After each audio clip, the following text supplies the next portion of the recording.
E para começar a discussão, eu vou convidar o Thiago Farina Matos, que é advogado do Instituto Oncoguia, para contextualizar esse tema e depois eu vou chamar os membros da mesa para discussão. Thiago.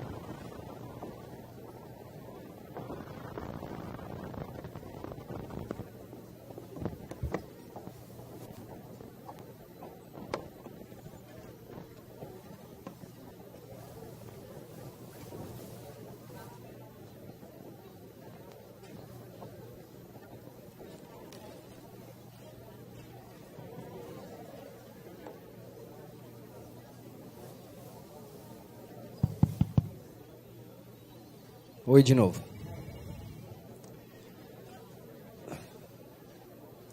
Minha apresentação já vai entrar, mas enquanto isso, é muito interessante que essa mesa talvez seja a mesa mais dramática e a mais urgente, né? A gente vai discutir tratamentos, né? Isso envolve pessoas que já estão doentes e que provavelmente dependem disso, tratam isso como talvez a única esperança de vida. E a gente começou o fórum discutindo o mais importante, não talvez o mais urgente, mas o mais importante, que é justamente a prevenção, a promoção da saúde. Seguimos para o diagnóstico precoce, que também tem a mesma importância e relevância, mas agora a gente entra num tema bastante dramático. E, obviamente, dentro dessa discussão democrática, a gente tem pleno conhecimento que todos os entes federativos, União, Estados, municípios e todos os poderes de Estado, executivo, legislativo, judiciário, têm se engajado para melhorar a realidade no câncer aqui no país. E tem se esforçado muito, principalmente, para enfrentar esse problema, o acesso a um tratamento rápido e de qualidade.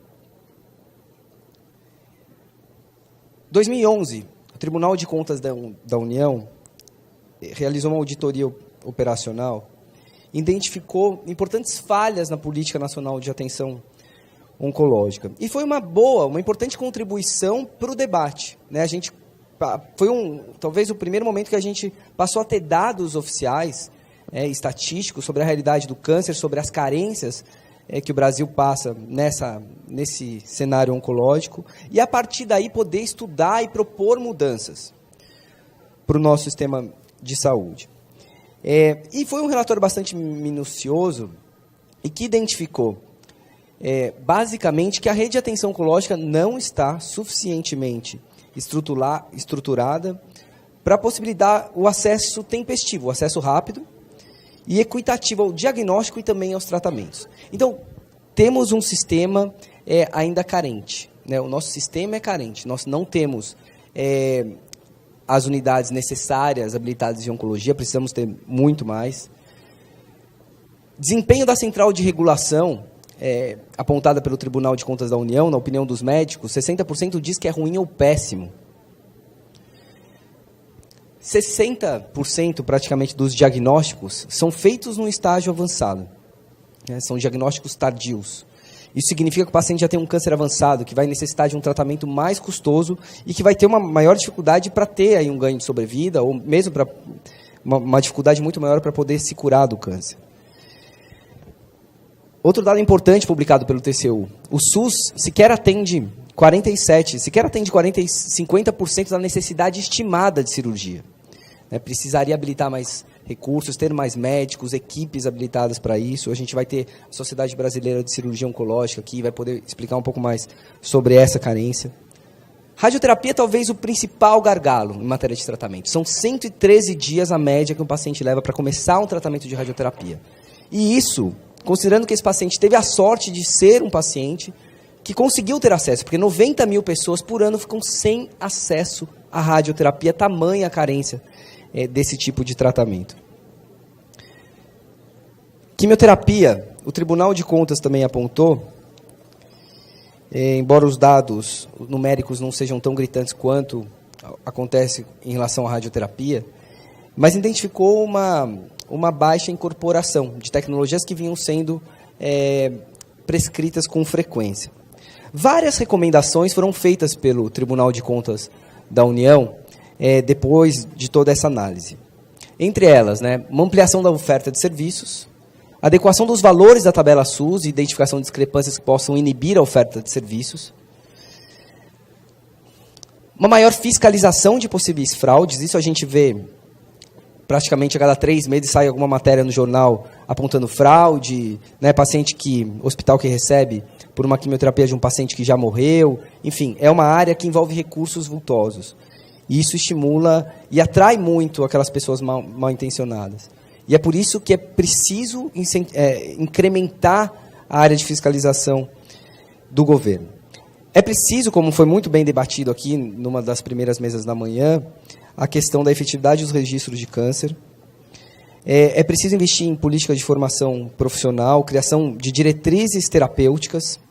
E aí o Tribunal de Contas da União diz assim, e que o Ministério da Saúde privilegie aquelas doenças com maior prevalência, com maior incidência e prevalência, na criação das diretrizes diagnósticas e terapêuticas.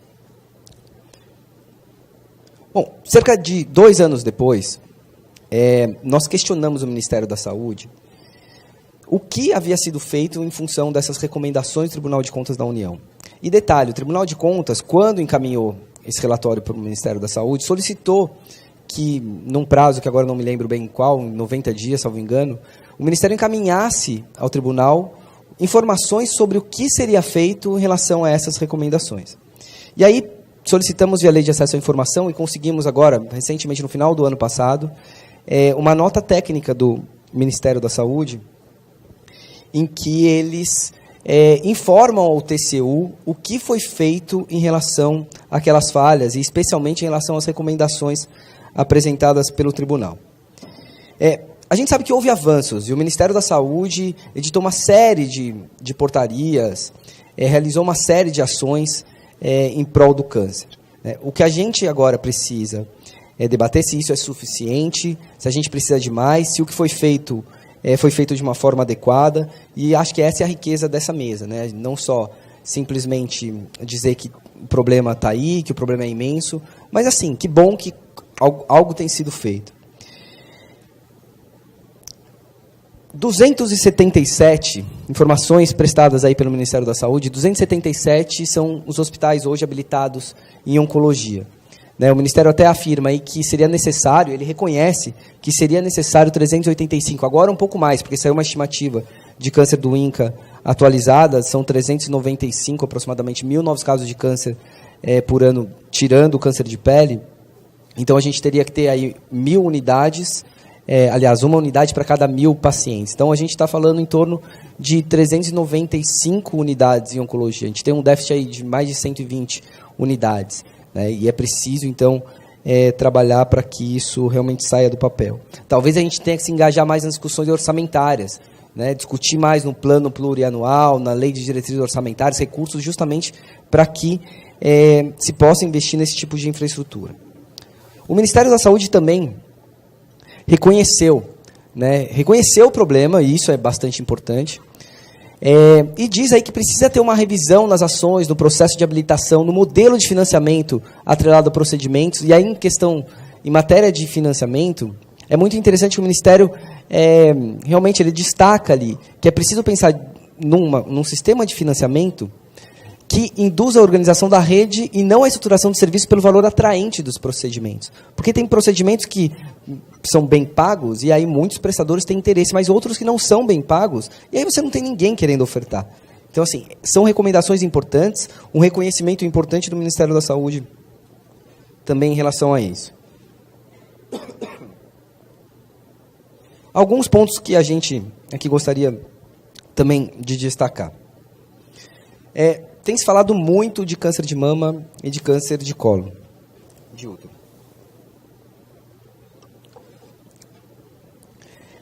O Ministério da Saúde divulga muitas ações que foram realizadas em relação ao câncer de mama e ao câncer de colo de útero, e são bastante importantes. Mas não é só de câncer de mama e de colo de útero que sofre a população acometida pelo câncer. É uma prevalência grande, 38% aproximadamente, tirando o câncer de pele, mas a gente ainda tem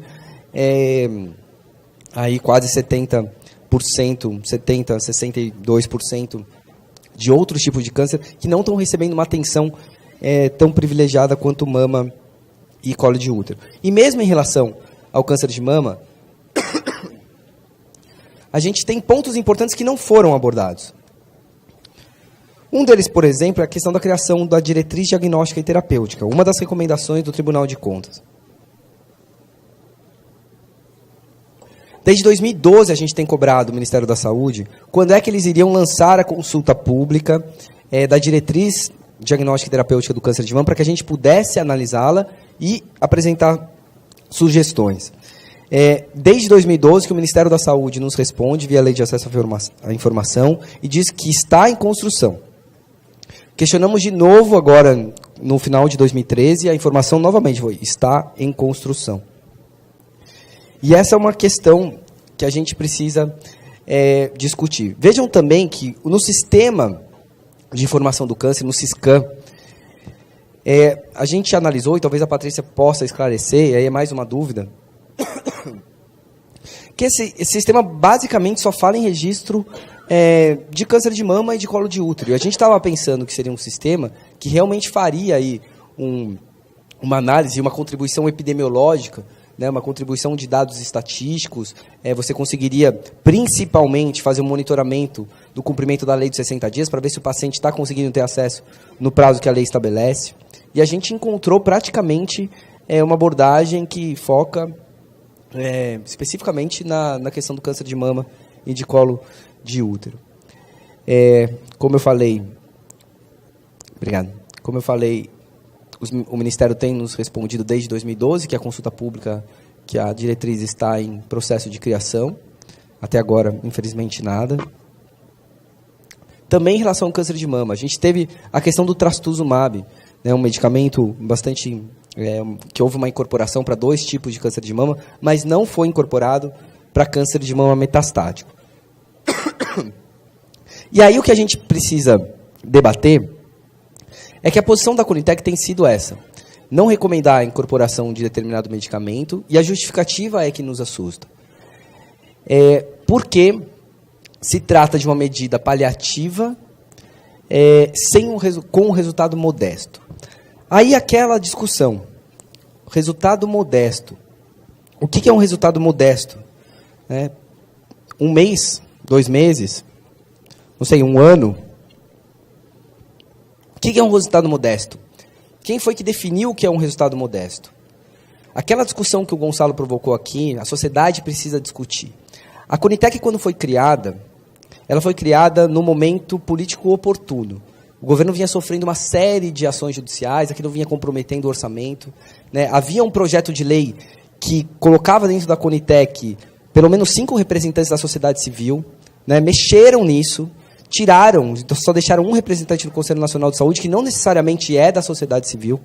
Então, enfim, é um órgão formado por 13 pessoas que recomendam, mas é uma recomendação que tem quase força de imposição, porque não acredito que o gestor vai contra uma recomendação de um órgão com o prestígio da Conitec. São 13 pessoas que basicamente vão decidir, sem critérios claros e objetivos, se um determinado medicamento vai ser incorporado, ou, em outros termos, se uma pessoa vai ter direito a 1 mês de vida, a 3 meses de vida, a 1 ano de vida, a 1 dia a mais de vida, estatisticamente falando. Então, assim, essa regra precisa ser criada. E não é para ser criada por um órgão como a Conitec, somente formado por 13 pessoas. É preciso que a legislação que não enfrentou essa discussão seja revista. A gente precisa realmente se aprofundar nesse tema. Como foi falado aqui, inclusive pelo Eduardo, que citou um exemplo que exemplo que você citou mesmo? Como? Desculpa? Da diálise, exato, da diálise. Né, que a Inglaterra, se não me engano, a Inglaterra decidiu que pessoas com acima de 85 anos não teriam aí mais direito a isso. Foi uma decisão da sociedade, esse é o ponto. Aqui a decisão não é da sociedade, as regras não estão claras.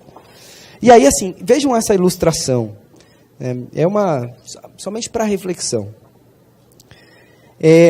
Essa tela foi projetada aí pela equipe de comunicação do regime nazista, para fundamentar algumas medidas holocausticas. Bom, basicamente, o Estado gasta aí 5 dinheiros com uma pessoa inválida e gasta os mesmos 5 dinheiros com uma família de 5 pessoas, que são ou serão produtivas. O celular vai tocar bem agora.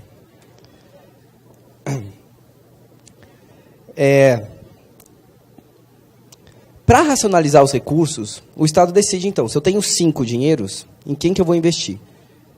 Obviamente, a decisão mais lógica, eu vou investir numa família de 5 pessoas, que é produtiva, que vai movimentar a economia.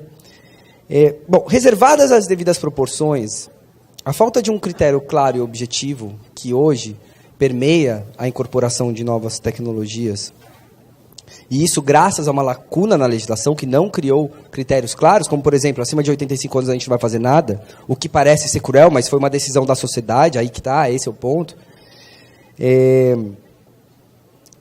A gente vai estar negligenciando alguns grupos por um critério estabelecido por 13 pessoas.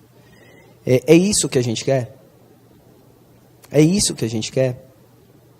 Essa é uma medida que a sociedade vai aceitar e vai aceitar quieta?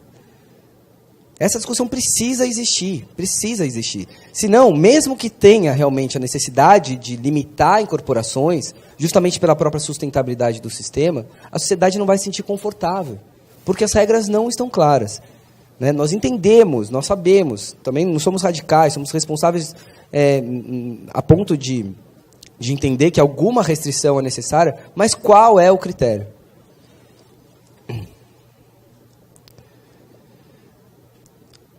Ainda sobre incorporação de tecnologias, também 2 medicamentos para câncer de pulmão foram colocados em consulta pública. A princípio, a Conitec disse que não iria incorporar. Depois da consulta pública, ela decidiu rever o seu posicionamento e incorporou.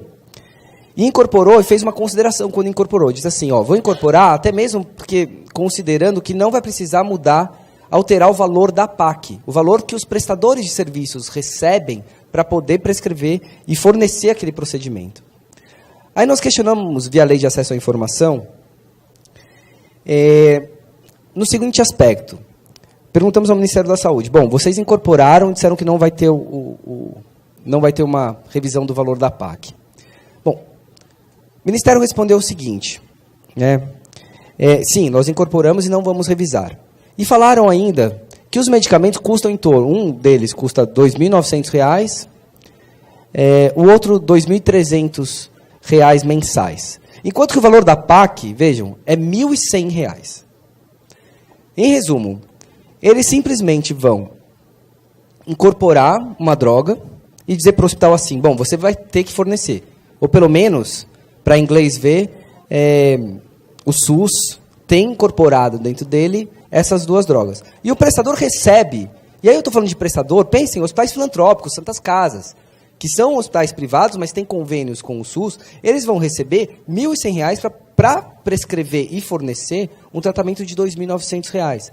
Né? Esse é um aspecto que, no mínimo, nos incomoda. A resposta do Ministério também levou em consideração que somente, deixa eu voltar, que somente 5% dos cânceres de pulmão necessitam desses medicamentos e que outros cânceres, outros tipos de câncer de pulmão, você tem um tratamento mais barato. E aí, ficaria elas, por isso que essa conta bateria. Mas aí que está, por que fazer uma conta, um cálculo, uma espécie de cálculo atuarial, por que não pagar o preço justo? Né? Por que pagar, não é para pagar mais por menos, nem menos por mais. A gente não quer que o hospital enriqueça ilicitamente, mas também não quer que o hospital fique inibido de prescrever, porque quem vai sair prejudicado é o paciente. Já tivemos a oportunidade de conversar com alguns hospitais e falar assim, olha, se eles não atualizarem o valor, nossos médicos, esse medicamento não vai entrar no nosso protocolo. E aí, como é que é esse esquema? Qual que é esse negócio aí? É incorporado, mas não entra dentro do protocolo do hospital? Enfim, é estranho, é difícil de digerir. E aí o Ministério justifica ainda que investe muito em campanhas contra o tabaco, etc. e tal, mas isso, claro, tem que ser feito, mas não é justificativa para não aumentar e não pagar adequadamente os hospitais. Questão da radioterapia, a gente vai ter o presidente também da Sociedade Brasileira de Radioterapia aqui.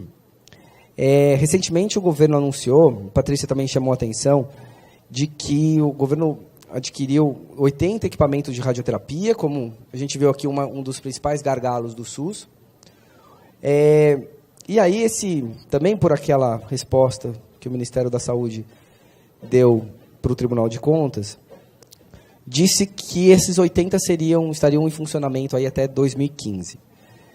Ótimo, né? Tomara que isso aconteça. Mas ouvimos também de algumas pessoas que entendem dessa área de que esse prazo não vai ser cumprido. Que a previsão é de que esses equipamentos comecem a funcionar 2015, aliás, 2010 ou mais para frente. Então, queremos saber aí exatamente quando é que isso vai começar a funcionar. Se for realmente demorar, será que temos alguma outra solução? Né? Podemos contratar serviços privados, enfim, só provisoriamente, até que o problema seja resolvido, até que haja equipamentos e profissionais realmente habilitados aí funcionando. E, por fim, a lei dos 60 dias. Né? É outro aspecto importante quando a gente fala em tratamento. E quando falam em lei dos 60 dias, a gente tem algumas questões aqui a ponderar. Bom, como a Patrícia disse, lei por si só não faz mágica. Né? Ninguém realmente imaginava que a lei que, a partir de agora, diz que o tratamento tem que começar em 60 dias, no mundo em que uma radioterapia demora 113 dias, comece assim num piscar de olhos. Você precisa investir em infraestrutura, em recursos humanos. Isso é um processo lento, não foi feito até agora. E não vai surgir do nada. Né? Claro, essa lei talvez induza a criação de medidas, e isso é muito importante. Essa lei, ela teve um problema na sua regulamentação. A lei diz que o prazo de 60 dias começa a contar a partir da data em que o patologista assina o laudo, em que o médico assina o laudo patológico. É exatamente isso que diz a lei. Começa a contar a partir da data em que ele assina o laudo. O Ministério da Saúde, quando regulamentou essa portaria, ele sutilmente fez de uma forma diferente. Diz que o prazo começaria a contar a partir da data do registro do diagnóstico no prontuário eletrônico do paciente. Isso é igual? Não é igual. Conversamos com alguns hospitais e alguns dizem assim, olha, esse laudo normalmente ele volta e ele só é registrado perto da consulta do paciente. Alguma coisa do gênero. Então, assim, tem hospitais que isso tem demorado 2 meses, 1 mês, enfim. Esses 60 dias viram 90, viram 120 dias.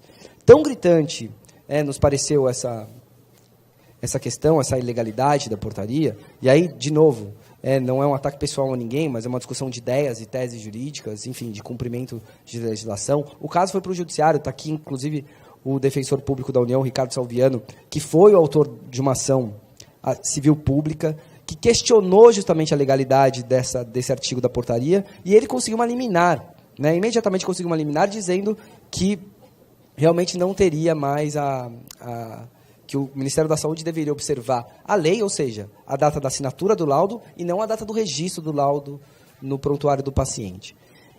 O secretário de Atenção à Saúde, em algumas oportunidades, inclusive falou para a Folha de São Paulo que ele sabe que essa situação realmente há uma discussão sobre isso, mas que eles vão continuar considerando que o prazo inicial é a partir do registro do diagnóstico e não da assinatura do laudo. Veja, é claro, a gente entra numa discussão jurídica, né, fica até um pouco chato, talvez a solução não é essa, a gente talvez tenha que discutir se 60 dias é o que a gente quer, se a gente quer menos do que 60 dias. Ninguém fala nada do segmento do tratamento, essa lei só fala do tratamento inicial, do primeiro tratamento. Né? A gente não tem nada que fale que o segundo tratamento tem que começar no prazo do XYZ. Né? Já questionamos também o Ministério da Saúde via lei de acesso à informação, e eles realmente destacam, realmente, a lei só diz que é a partir que é o primeiro tratamento, segundo, terceiro, quarto, isso aí não tem nada, lei nenhuma dizendo. Então, é uma lei com quê de esquizofrenia, sem dúvida alguma que não teria que existir uma legislação para definir prazo. Muitos casos de cânceres, o prazo tem que ser menor, não tem jeito, e isso a lei prevê a possibilidade do médico colocar no prontuário do paciente que ele precisa ser atendido um prazo menor, e é esse prazo que precisa ser observado pelo gestor. E aí, um dos nossos questionamentos é justamente como que o paciente deve agir a partir do momento em que ele se deparar com a não observância desse prazo. né? O Ministério da Saúde, em alguns momentos, já disse, tem que entrar em contato com o gestor municipal. Mas, de verdade, não funciona. A gente tem orientado alguns pacientes a entrar em contato com a ouvidoria da Secretaria de Saúde Municipais. Não tem jeito e muitas vezes acaba desembocando de novo na judicialização, que a gente procura evitar de todos os modos, mas nem sempre é possível. A deputada Carmen Zanotto também entrou com um projeto de decreto legislativo tentando sustar a parte do decreto que trata aí da questão do início do prazo, né, do registro do diagnóstico no prontuário. Procura assustar essa parte da portaria. Está em andamento, o Congresso realmente é lento, ainda mais esse ano, muito provavelmente vai ser mais lento ainda. Então, a gente poderia pensar aqui em soluções, e gostaria muito de saber, talvez, da Patrícia, como é que isso tem acontecido, qual o posicionamento do Ministério em relação a essa questão de 60 dias. A gente vai ter pessoas aqui que podem realmente ajudar a fazer a diferença, né? A Adriana, do Ministério Público Federal, também está dando uma contribuição fantástica, questionando alguns gestores em relação a isso, vai estar aqui para poder discutir. E são pessoas que podem realmente sair daqui e adotar alguma medida que possa, eventualmente, ajudar a gente, ajudar todo mundo a ter um melhor sistema de saúde para a oncologia no país. Então, fazendo essa introdução, eu gostaria que a Luciana viesse aqui para me trazer o nome das pessoas que vão compor a mesa. Bom, vamos lá. Eu gostaria, então, de convidar para compor a mesa da discussão aqui o próprio Tiago, que vai ficar aqui, a Patrícia Sampaio, do Ministério da Saúde, o Ricardo Salviano, da Defensoria Pública da União, o Otávio Clark, da Evidências, o Dr. Robson Ferrigno, imagino que ele está por aqui, da Sociedade Brasileira de Radioterapia, o Leonaldson Castro, da Sociedade Brasileira de Cirurgia Oncológica, a Joana, da Folha de São Paulo, não pôde comparecer, e eu próprio vou ficar aqui, e eu vou pedir encarecidamente para que a gente tente se forçar a fazer perguntas e respostas relativamente curtas, porque eu queria muito abrir para a plateia também fazer perguntas depois, tá bom? Então, se alguém quiser começar, Patrícia, você quer começar respondendo já? Eu quero fazer algumas ponderações. Vou começar algumas questões que o Tiago... Acho que vale a pena fazer alguns esclarecimentos. Adriana, do Ministério Público, desculpa. Debate. Só uma questão, aquela nota técnica quem fez foi minha equipe, eu que assinei, então eu conheço ela bem. Hoje a gente tem credenciado 278 serviços, mas nem todos eles são responsáveis por 1.000. Por exemplo, o ICESP hoje, 15 mil, então ele corresponderia a 15 instituições. Então, não necessariamente o déficit é de 120, mas há um déficit. A gente não sabe, isso a gente precisa levantar, mas há um déficit, e não vou falar que ele é pequeno, tem um déficit, a gente precisa correr atrás. Então, mas não é de 120. Nas nossas contas, é em torno de 80, só que é na região norte e nordeste. E além de, não tem um déficit só de habilitação, a gente tem um déficit que os serviços habilitados não fazem o mínimo do que está na portaria. Por exemplo, 600 cirurgias ano. A grande maioria deles faz 270 cirurgias. Então, além disso, ele tem infraestrutura, tem capacidade e não está no máximo. Pode ser por questões de regulação, de financiamento, milhões de questões. Então, se a gente esticar todos esses 278 no máximo, talvez a gente precisasse habilitar menos do que esses 80 que a gente tem mais ou menos. E tem, Patrícia, só aproveitando esse assunto, a dificuldade também de que algumas unidades estejam concentradas em determinadas regiões, né? Sim, tem esse é um ponto importante. Como a gente falou, a região norte, nordeste e centro-oeste tem um vazio assistencial muito grande. Não só, principalmente de radioterapia, seguido de cirurgia, quimioterapia um pouco menos, mas também tem déficit. Uma outra coisa que você pontuou, Tiago, eu acho muito importante. O Brasil tem um histórico grande de ações muito claras em relação a toda a linha de cuidado do câncer de colo de útero depois do câncer de mama. Mas a gente está com esse desafio de ampliar. Foi um dos motivos da oncologia também ir para essa coordenação das doenças crônicas, que era uma coordenação que antigamente respondia por um programa muito específico, Programa Nacional de Hipertensão e Diabetes. E a gente sabe que não tem só isso de doença crônica, tem asma, DLPOC, milhões de outras. Então, foi um dos motivos da gente tentar ampliar o foco.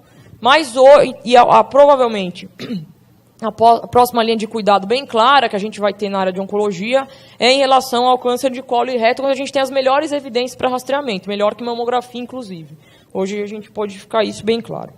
Em relação às diretrizes diagnósticas e terapêuticas, realmente elas estão em construção, tem um grupo ativo, vai sair esse ano, nesse primeiro semestre. É possível participar desse grupo? Não, então, o grupo é assim, ele é um grupo de técnicos e vai ter consulta pública antes de a gente... essa é a diretriz. Não, antes de fechar a diretriz, vai ter uma consulta pública e aí com todas as contribuições e depois a gente fecha a diretriz. O que a gente pode ver, eu posso ver isso, com o grupo, se após a consulta pública, a gente pode fazer algum debate, alguma coisa aberta. Audiência pública, talvez. Audiência pública, alguma coisa nesse sentido. Deixa eu só anotar, tanta coisa que você falou. Em relação à Conitec, eu acho que a gente precisa olhar ao longo do tempo os desafios que o Brasil vem superando. Até 2, 3 anos atrás, a gente não tinha a Conitec. Então, eu acho que já é um avanço a gente ter a Conitec. Eu não acho que ela é uma caixa preta total, eu acho que tem coisas muito claras e regras na Conitec, mas eu acho que devagar ela vai avançando. Não é hoje que a Inglaterra, o NHS, tem um grupo, que é um grupo que tem paciente, tem gestor, tem técnico, que define que acima de 85 anos a gente não vai fazer diálise nos pacientes. Então, eu acho que é o próximo, é uma qualificação. Eu acho que daqui a um tempo a lei da Conitec pode ser revista e você amplia o número de participação ou não de sociedade civil e de pacientes. Então, mas eu acho que a gente tem que ver o copo cheio. Não tinha a Conitec antes, isso era muito solto. A gente tem a Conitec, precisa qualificar? Precisa qualificar. Então, vamos para o próximo passo. Porque exigir direto o top, a Inglaterra tem anos de história, o NHS... mínimo 1920 com o Dawson, quando ele propôs as redes de atenção à saúde. O SUS tem 25 anos, então eu acho que a gente tem que... Não que a gente precise esperar esse tempo, porque já tem experiência exitosa, você pode ver e incorporar, mas tem todos os processos políticos, tal, que eu acho que a gente tem que ir reconhecendo. Achei que foi uma comparação injusta, comparar a gente com o nazismo, as definições que a Conitec tem. Eu acho que foi demais, né? Não acho que é assim, escolhe quem vai morrer, pegou pesado. Até porque, assim, a gente tem... A Conitec, eu fico à vontade, e mais ou menos, de falar da Conitec, porque ela não está na minha secretaria no Ministério da Saúde, ela está na Secretaria de Ciência e Tecnologia. Acho que teria sido interessante ter a presença da Clarice aqui, que coordena a Conitec. Foi convidada. Mas eles disseram que hoje é uma reunião justamente para discutir... Hoje está tendo a reunião da Conitec, acho que foi ontem e hoje, reuniões da Conitec, acho que por isso que ela não está aqui. Mas eu acho que numa próxima vez é muito importante a Clarice estar aqui. Então, só para... Em relação ao valor da APAC, eu acho que a gente tem que fazer uma avaliação um pouco mais global. Eu não acho que está perfeito, mas assim, eu acho que a gente tem que... Primeiro, você pode ampliar o valor da PAC dependendo do número de procedimentos secundários que você põe aí. Essa resposta não foi minha equipe que te deu. Eu não preciso ver se foi o Derac que deu, eu não reconheci quando você trouxe aqui. Então, ficou difícil de saber do conteúdo exatamente. Então, acho que essa tem uma primeira informação. Realmente tem essa questão. Nesse procedimento, o prestador ganha dinheiro, nesse procedimento, teoricamente, ele não ganha dinheiro e fica elas por elas. Ou ele vai deixar de ganhar mais dinheiro nesse aqui, que ele ganha muito, né? Então, acho que a gente tem que também olhar o lado do outro. Por que ele não pode deixar de ganhar se ele é uma instituição filantrópica? Né? Se a grande maioria das instituições que prestam serviço na área da oncologia é filantrópica. Ele é filantrópico ou ele é privado? Então, a gente tem muitas... Dentro do Sistema Único de Saúde, a gente tem muitas ainda incongruências dentro do próprio sistema. Então, acho que a gente tem que olhar essa questão do financiamento um pouco de forma mais ampla. Em relação à questão da radioterapia, a gente acredita que os primeiros serviços vão, de fato, estar funcionando em 2015, porque a grande maioria deles é ampliação, não é os serviços novos provavelmente vão estar funcionando depois de 2015, mas os que são ampliação devem estar funcionando. A gente acredita fazendo de tudo para que eles comecem a funcionar em 2015. 100% deles vão estar, eu não posso dar mas a gente está dando sangue para todos os de ampliação estarem funcionando. Até lá, a gente pode fazer algumas coisas? Pode. Acho que a gente já fez várias.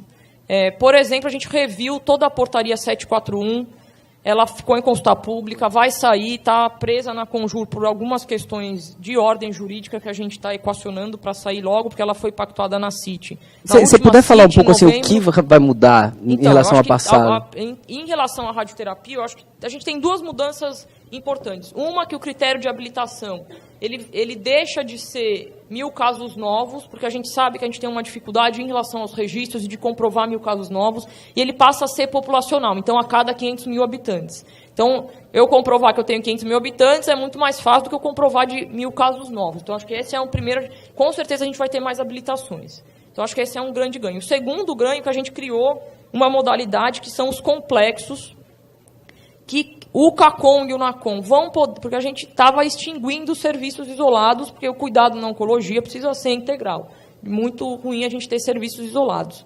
Mas o NACOM e o CACOM, eles vão poder complementar os serviços deles contratando os serviços. Então, eles vão poder contratar radioterapia desde que a porta de entrada seja o NACOM e o CACOM, e eu garanto o cuidado integral desse paciente. E ele que vai fazer essa logística. Então, eu acho que isso vai ser uma grande mudança e possa ajudar na fila da radioterapia até todos esses... E já todos esses, essa compra dos 80 serem, de fato, 100% estarem funcionando. Em relação à lei dos 60 dias, eu acho que tem vários olhares que a gente pode dar. Primeiro, eu não participei, não sei dizer como é que foi a construção da lei no Legislativo. Eu sei que ela era de anos atrás. Ela previa 30 dias. Eu não sei como é que teve essa mudança para os 60 dias. Assim, o Executivo foi pouco consultado pelo Legislativo para a construção dessa lei. Então, é difícil eu falar um pouco dessa história, assim, mas eu acho que tem vários vieses. Assim. Então, essa discussão da data foi uma discussão enorme no Ministério, junto com o INCA. O Ministério discutiu com todas as secretarias, o INCA junto, se a gente ia considerar lá a data do laudo ou a data do prontuário, por uma série de questões. Isso sempre foi uma controvérsia. A portaria saiu data do prontuário, principalmente baseado num conceito do CFM de que o diagnóstico é dado quando um médico fala para o paciente sobre o diagnóstico, não é só um laudo. Também tem várias considerações que a gente pode fazer isso, mas eu já vou adiantar aqui que provavelmente uma portaria ela não pode legislar diferente da lei. Então eu vou falar da parte jurídica aí. Então provavelmente esse artigo da portaria vai cair, o restante da portaria fica por causa da ação que teve, tá? Uma portaria não pode ir contra uma lei, porque a lei judicialmente é maior que a portaria. Então isso vai cair. Assim, eu acho que eu não tenho certeza. Eu não conversei isso com a Conjur no último mês. Eu não sei se já fechou, que caiu, ou se vai fechar. Não sei. Acho que o recurso foi indeferido e provavelmente vai continuar o que está valendo na lei, que é a partir do laudo. E como é que é feita essa fiscalização? Só vou fazer uma marra com o Ciscan. Só uma breve pausa. Seria interessante que essa questão, ao invés de se prolongar no judiciário, porque é uma liminar, foi discutido, teve recurso, se o Ministério da Saúde realmente tiver o entendimento que deve ser revisto, que faça por meio de uma revisão da portaria. Eu acho que isso é muito mais simples e facilita o acesso da população ao serviço de saúde. Seria muito mais interessante. A gente, se isso vai facilitar o acesso ou não, a gente pode conversar depois. Mas, assim, eu acho que o Ministério está nesse tom de rever a portaria. A gente tem uma reunião quinta-feira que vem do comitê que acompanha a lei dos 60 dias para bater o martelo em relação se vai dar continuidade à questão jurídica ou se a gente recua e rever a portaria de vez. Já fazendo hoje, então, o Ciscan, ele nasce do Ciscolo e do Cismama. Então, por isso que hoje ele tem 3 módulos. Ele tem o módulo que é do câncer de colo do útero, o módulo que é do câncer de mama, e ele tem o 3º módulo, que é o módulo do início do tratamento, que aí vale para qualquer tipo de câncer. Ele não está restrito ao câncer de mama nem ao câncer de colo de útero.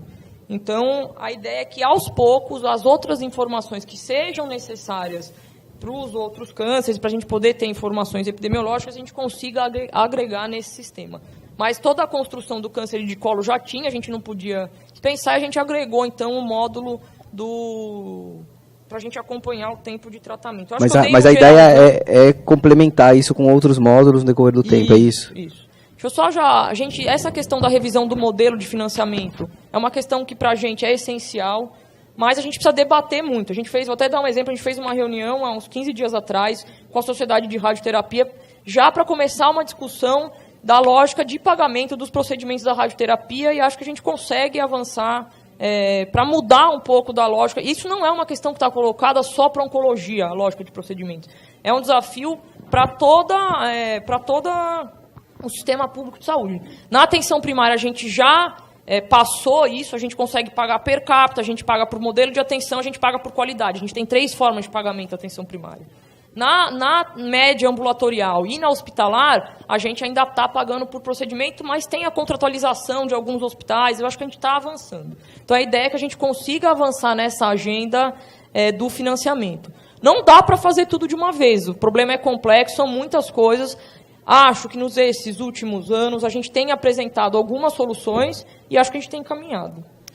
Donaldson, você quer falar do ponto de vista cirúrgico, as dificuldades, perguntas?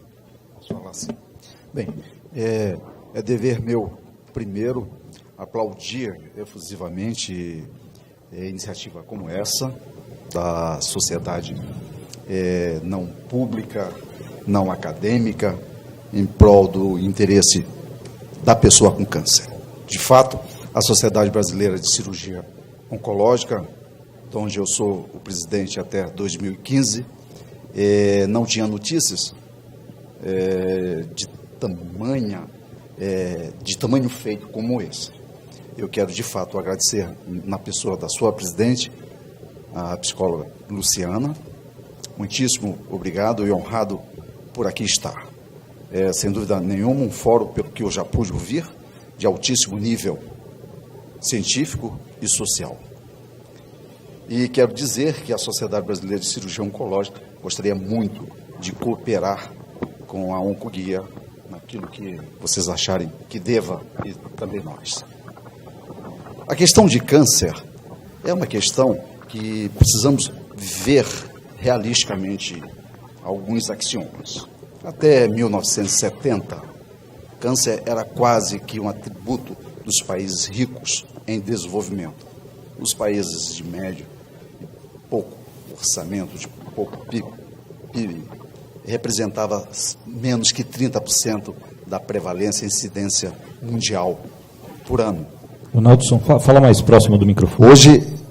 Hoje, em 2010, é exatamente o contrário. Tá? Os países subdesenvolvidos e em desenvolvimento respondem hoje por cerca de 58% da prevalência e incidência de câncer no mundo.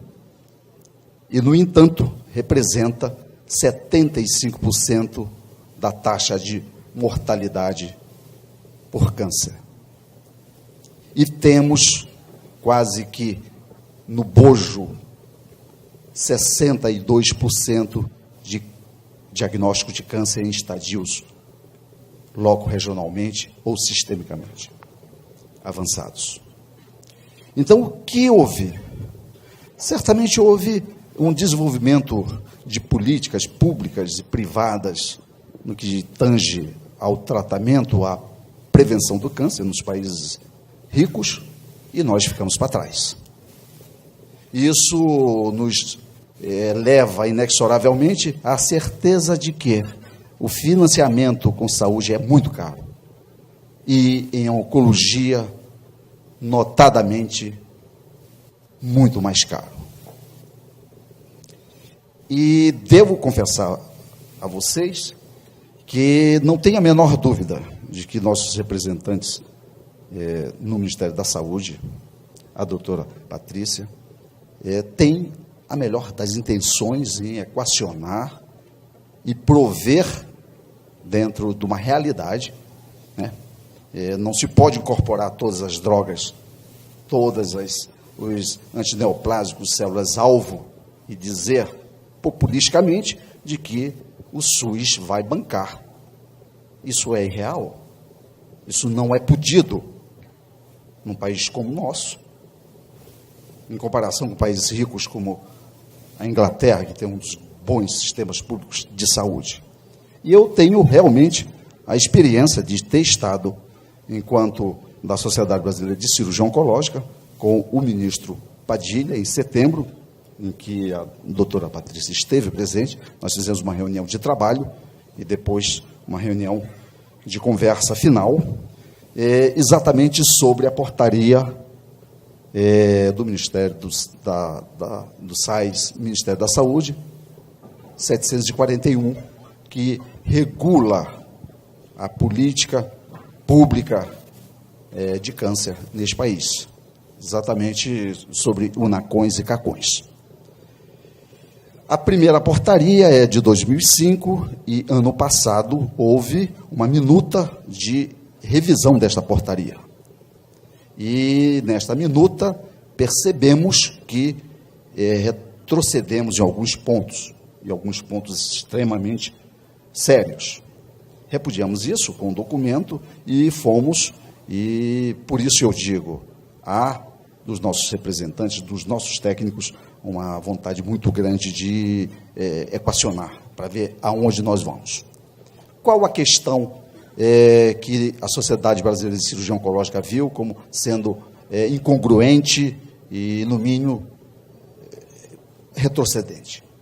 É que a portaria anterior, ela dizia que os serviços de cirurgia oncológica em UNACON e em CACONs teriam a responsabilidade técnica de um cirurgião oncológico treinado. E o cirurgião oncológico treinado é aquele cirurgião que, após fazer sua residência em cirurgia geral, de 2 ou 3 anos, ainda faz mais 3 anos de residência em cirurgia oncológica. Portanto, é um cirurgião treinado, mais habilitado em operar câncer do que um cirurgião geral. E isso não tem absolutamente nenhuma discordância. A literatura científica está farta em demonstrar que os pacientes que são tratados, as pessoas com câncer, que são tratados por cirurgiões treinados em câncer, têm prognóstico relevantemente, significativamente melhor do que aqueles que são tratados por cirurgiões gerais.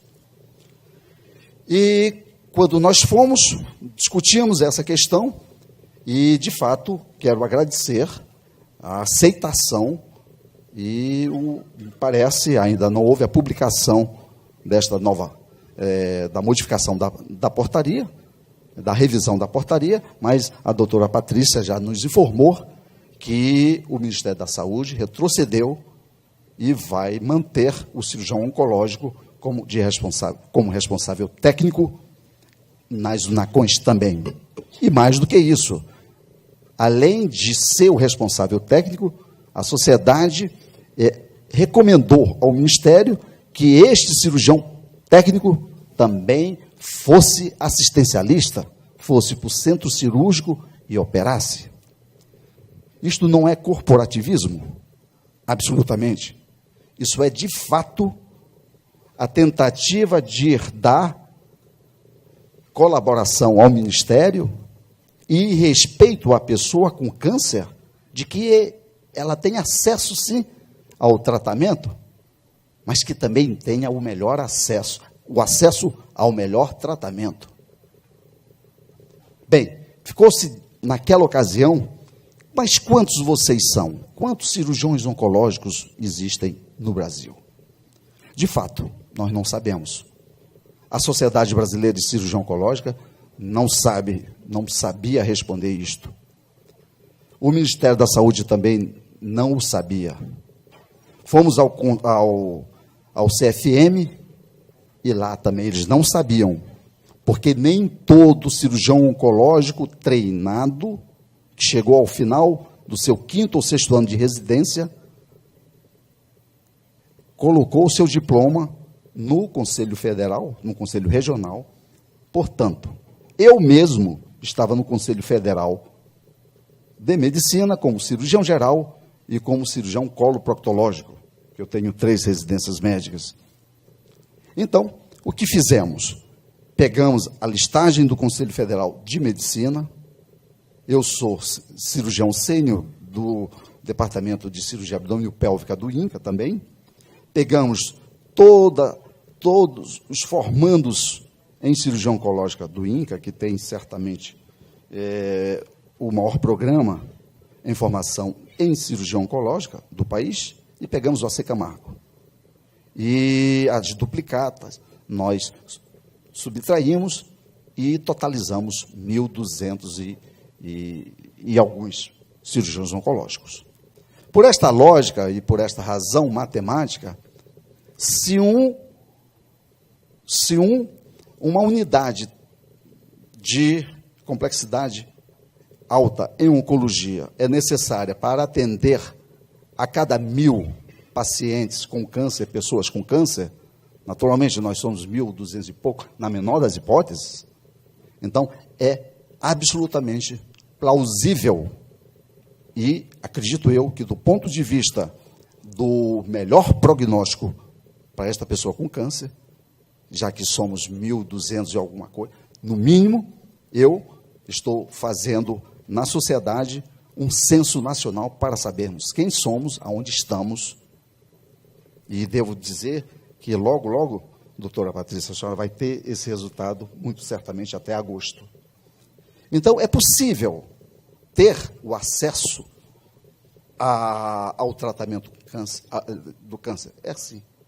E é possível ter este acesso tendo-se o melhor tratamento possível.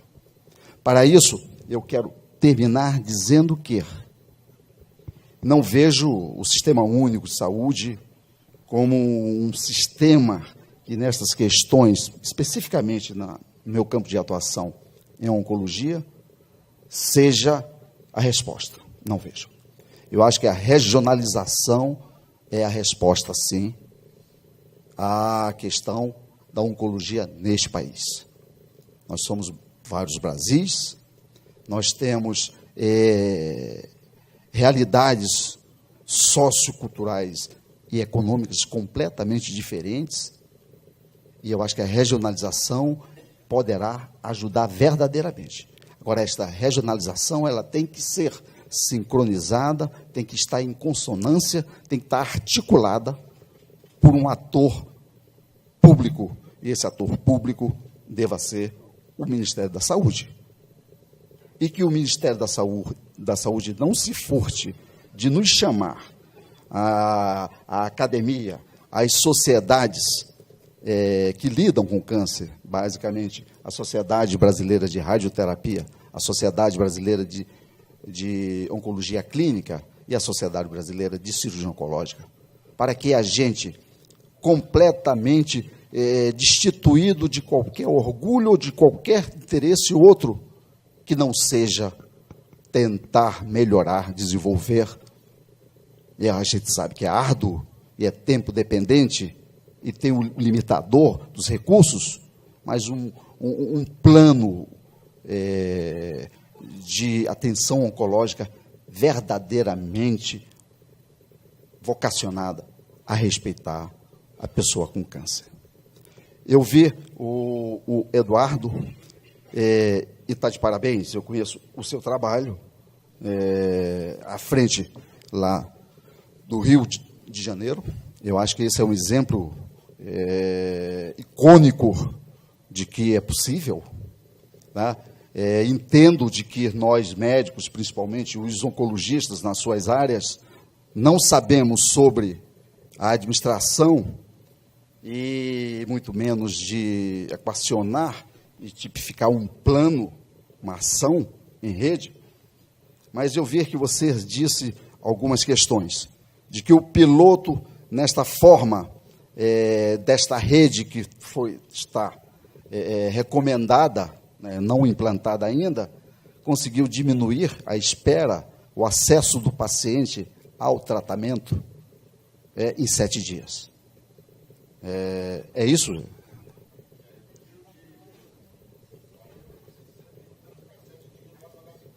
Claro. Quer dizer, isso foi um plano piloto. Mas isto é absolutamente formidável. Isso é inimaginável. Conseguiu-se isso com o quê? Conseguiu-se isso com a presteza, com o entreguismo e, obviamente, com a competência. Se este financiamento, que certamente chegará a 800 ou milhões ou a 1 bilhão de reais em 10 anos, se vai haver alocação de recursos para tal, aí já não é mais a competência das pessoas que maquinam estes planos. Mas eu acho que esta é, sem dúvida nenhuma, uma grande probabilidade, um grande exemplo para que o resto do país, as outras secretarias estaduais, comecem a pensar em reconsiderar os seus planos de atenção oncológica. Eu não vejo isso no INCA. Eu sou um cirurgião sênior da seção de abdômen e pelvis. A minha área de atuação maior é fígado e colo reto, notadamente o reto extraperitoneal. O reto, aquele câncer de reto que precisa de multidisciplinaridade. O que eu vejo é que, em agosto do ano passado, implantou-se um sistema de regulação e referência para que os pacientes tivessem acesso ao INCA, dado que no INCA existia uma fila. E devo dizer claramente para vocês que a fila no abdômen, um paciente com câncer sólido do trato gastrodigestório, era em média 120 dias. Então, criou-se o CISREG, que é o Sistema de Regulação da Secretaria Estadual de Saúde do Estado do Rio de Janeiro. Então, em tese, o paciente, na sua unidade primária de atenção, é suspeitado ou diagnosticado com câncer, ele é mandado à secretaria, a este departamento, chamado CISREG. E então, este CISREG, este sistema de regulação, vai referendar a consulta ao INCA, baseado na sua demanda e na oferta, claro. E depois esse paciente vai ao INCA. O que aconteceu de agosto? Eu tinha, pessoalmente, uma fila que girava em torno de 133 dias. O paciente operar comigo. E eu tinha na fila cerca de 43 pacientes. Com esse sistema, hoje eu tenho 6 doentes na fila. O que aconteceu? Aconteceu que esse sistema, até este momento, não funciona. A fila simplesmente mudou.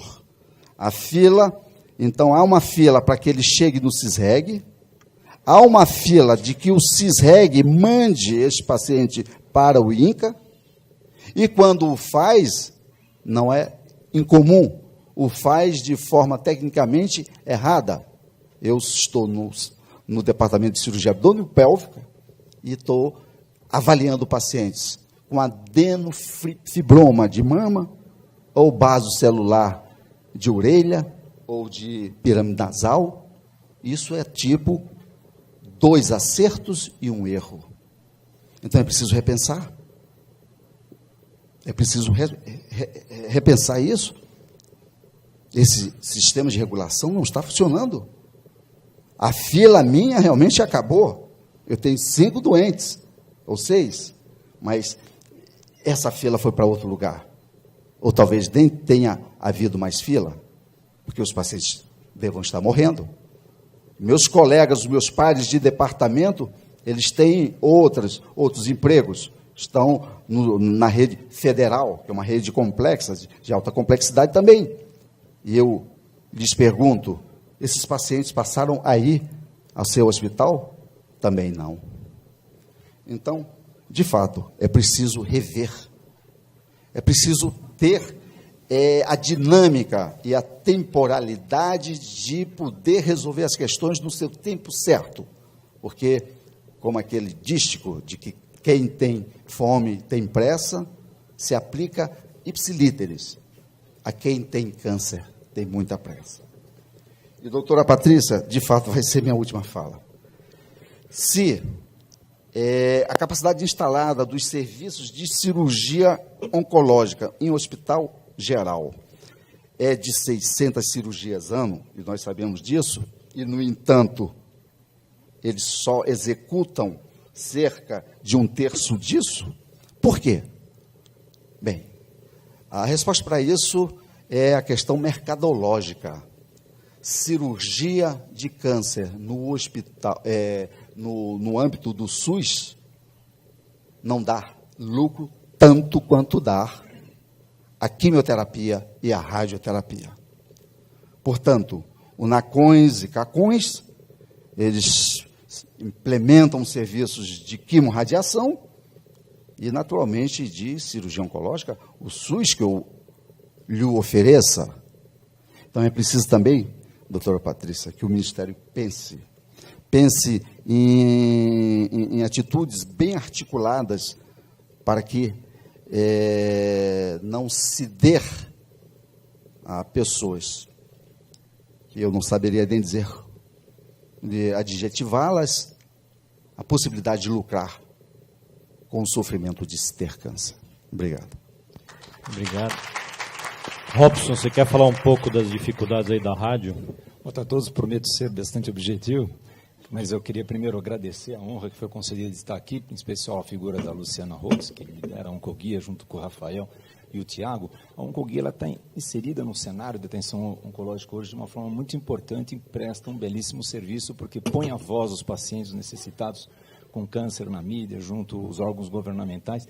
Essa discussão ela é bastante positiva, porque é uma discussão muito séria e ela está sendo feita com pessoas também igualmente sérias. Então, me sinto muito honrado por estar aqui e agradeço. Eu não tenho muito a dizer, porque foi muito bem colocado aqui a questão da radioterapia, mas vale a pena deixar alguns pontos mais enfatizados. Eu não sei por que chegou a esse ponto a radioterapia, esse caos hoje que vocês estão vivendo, mas isso foi ao longo de décadas que se deixou acumular esse déficit de máquinas, talvez não foi dado tanta importância a esse tratamento. Mas ele é muito importante, porque ele é responsável por 60% dos casos de câncer. Ele entra em uma das fases do tratamento, para garantir uma curabilidade ou até para um alívio de um sintoma.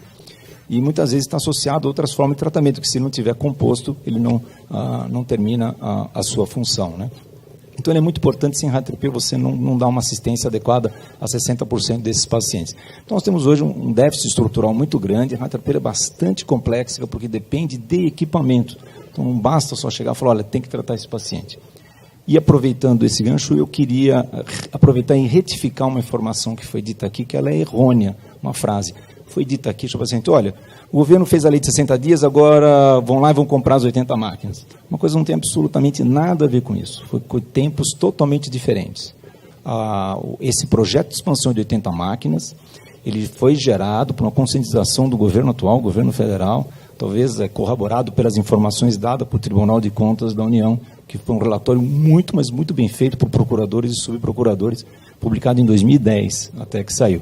E aí foi lançado esse projeto. Eu tenho que enfatizar e dizer em nome da sociedade que a gente reconhece que esse projeto não tem paralelo no mundo, eu não conheço nenhum plano igual ao longo de todos os anos que eu estou fazendo radioterapia, um projeto dessa grandeza, nem em países desenvolvidos.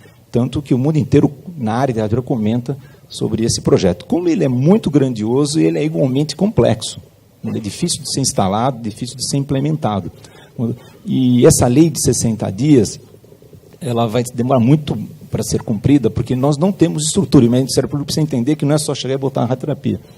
Então, o que acontece? Precisa de um prazo. Essa lei, Patrícia, ela foi, na verdade, de autoria de um senador do Paraná, o Osmar Dias, que mandou para o Congresso, passou na Câmara, passou no Senado e ficou na mão da Dilma, ou sanciona ou veta, né? Independente de partido, de onde surgiu, ela foi um senador da oposição, mas quem que vai pegar o ônus político?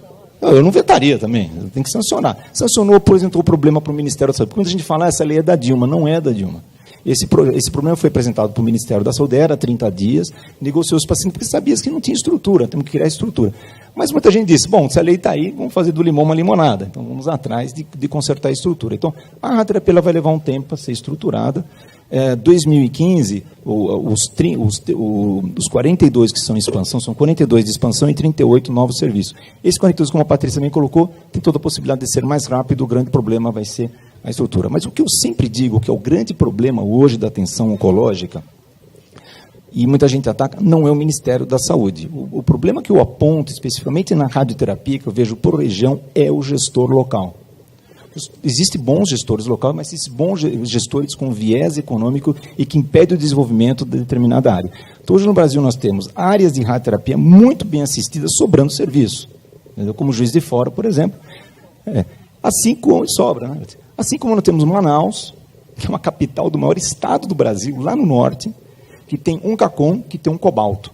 É uma máquina hoje totalmente desatualizada, obsoleta, para atender uma população do Amazonas e Roraima e Amapá que não tem nenhum serviço de radioterapia. O resultado disso é uma fila de 4 meses com mais de 400 pacientes. E na cidade tem 2 serviços privados com aceleradores, que não são credenciados. Isso que eu falei já para a Patrícia numa reunião do Conselho. Olha, eu acho que a Secretaria de Assistência ela tem que ter um controle sobre o que o gestor local faz. Ora, não tem sentido, enquanto nós não termos as máquinas, esses serviços não serem credenciados pelo SUS. E a tabela do SUS, ao contrário do que o nosso colega falou aí da cirurgia, hoje ela é uma tabela que sofreu um reajuste em 2010 e ela tornou os serviços viáveis. Hoje é possível trabalhar, porque não é uma tabela para você ficar rico, claro, mas para serviço público também não existe essa filosofia, mas ela é viável. Então é possível contratar os serviços públicos. Esta questão do NACOM, o CACOM, poder contratar, ela gera um outro problema, porque a verba vem para o CACOM, o NACOM e repassa. Então o primeiro problema é que gera uma bitributação, por passagem. E segundo, existem alguns gestores dessas mantenedoras que não só não pagam, como cobram pedágio. Já tivemos hoje denúncias, por exemplo, numa cidade, não vou citar. Então, tem inúmeros exemplos. A Sorocaba, a Santa Casa recebeu uma verba para comprar o acelerador, não usou para comprar o acelerador, porque estava em déficit, continuou com o cobalto lá, e tem um serviço privado que não é contratado. Bauru acontece a mesma coisa. Então, a gente tem uma série de problemas aí, e o que eu aponto sempre, e identifico, porque eu vejo que as ações do Ministério estão andando, a gente está acompanhando as ações junto com a Patrícia, fazendo bastante coisa positiva nesse sentido, mas eu acho que nós tem que se ter uma ação sobre o gestor local para resolver esse problema. E isso implica nessa contratação de privado, que também não vai resolver o problema, ela só vai amenizar. Então, eu reconheço que a situação ela é ruim hoje, mas também reconheço que tem uma luz grande no fundo do túnel, que a gente tem uma oportunidade enorme de estar aí melhorando muito essa situação. E junto, né, vem todos os desafios junto, proporcional à grandeza do projeto, que é a busca de recursos humanos qualificados, vai ser uma outra coisa que nós vamos ter que trabalhar muito, entendeu? As estruturas do próprio gestor local, existem locais que ganharam máquina do Ministério, e ela está até hoje encaixotada, há 2, 3 anos, porque o gestor local não prepara a sala para ser colocada. Então, acho que todas essas coisas têm que ser equalizadas, e, de certa forma, essas são as coisas que eu queria pontuar. Robson, eu vou aproveitar, Rafa, que o Robson está falando, assim, lá vou eu, né, fazer um pouco a tradução, né, e acho que pegar o gancho, assim, acho que eu fico também super feliz, né, de olhar e pensar em futuro, e a gente sabe, inclusive, também pela própria Varian, né, como é que está sendo o projeto, como é que está sendo a compra das máquinas, né, assim, é muito legal ver toda essa empolgação. Sim. O ano passado, né, tinha uma fila de 90 mil pacientes, aliás, 90 mil pacientes que não estavam na fila. Estão morrendo na fila. Então, assim, está lá na frente o tempo inteiro a conversa. O que a gente pode fazer hoje? Porque, de novo, né, é lá no onco, né, nos depoimentos, as pessoas completamente transtornadas então, nas filas, sem saber para onde ir, esperando porque tem máquina quebrada. O que dá para a gente fazer hoje? Né? Verdade, e aí, então, minha pergunta para você e para a Patrícia. Então, e para o Salviano. Isso a gente aponta sempre. Tem até um artigo escrito por mim, quais são as sugestões que devem ser feitas a curto prazo, agora, porque o paciente está ali, ele está morrendo na fila de espera. Isso a gente falou em várias reuniões e em artigos. Eu não vejo outra solução, senão contratar o que está aí, de serviços privados. Isto também não é um passeio no parque. Rio de Janeiro, vou dar um exemplo. Rio de Janeiro é uma situação caótica, é mais de 50% de demanda reprimida. A prefeitura saiu e falou, vamos pegar todo o serviço privado, vamos contratar. Ninguém quis. Aí veio o governo do estado e falou, olha, vamos pagar 1,5 a tabela do SUS. 1 ou 2 serviços quiseram, o restante não. Porque é uma questão mercadológica. Os serviços privados estão lotados também, e estavam faturando.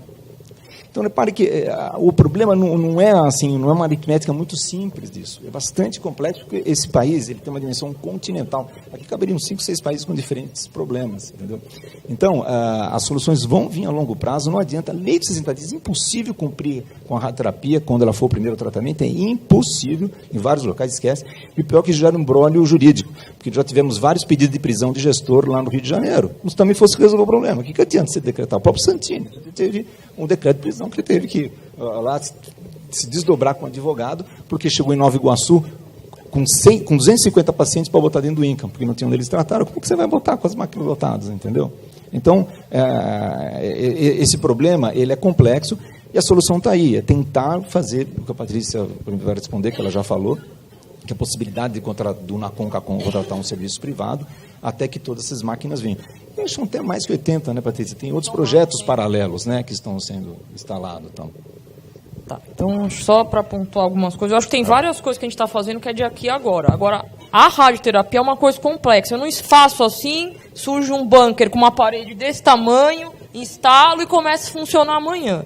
Então, o que a gente pode fazer agora é contratar privado. E a nova portaria permite a contratação do privado. Ponto.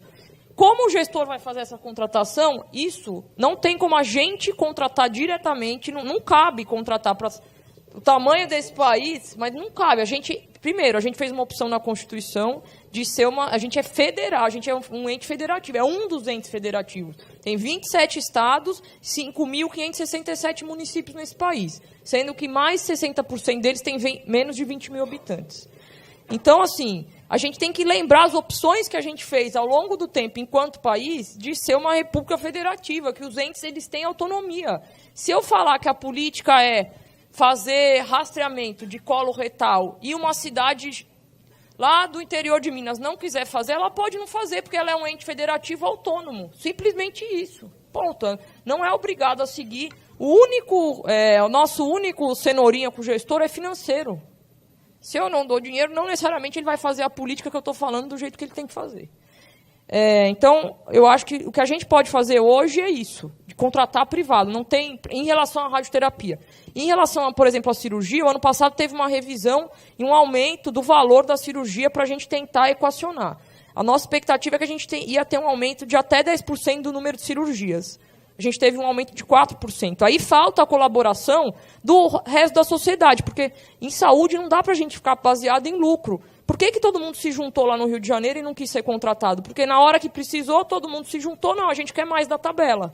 Sendo que a tabela da rádio dá para pagar. Então tem uma questão que quando o mercado entra numa questão de direito humano, é muito complicada.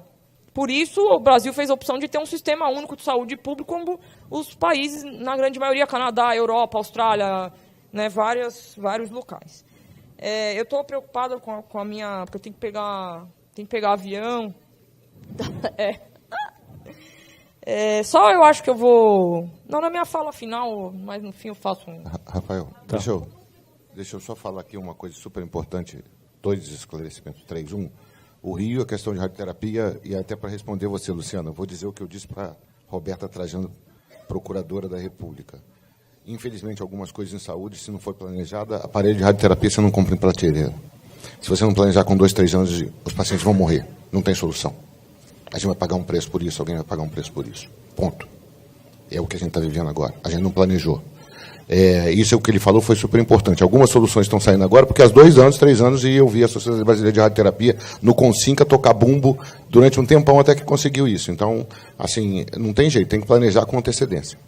2, essa questão de modelo de remuneração, o Brasil tem um modelo de remuneração altamente complexo, que é baseado em DRG, que é Diagnostic Related Group, que a gente importou da lógica americana, que tem uma superposição, então um procedimento paga outro. Então, assim, às vezes o pessoal fala, não estou ganhando o suficiente, mas tem uma choradeira danada. Ele é difícil de entender.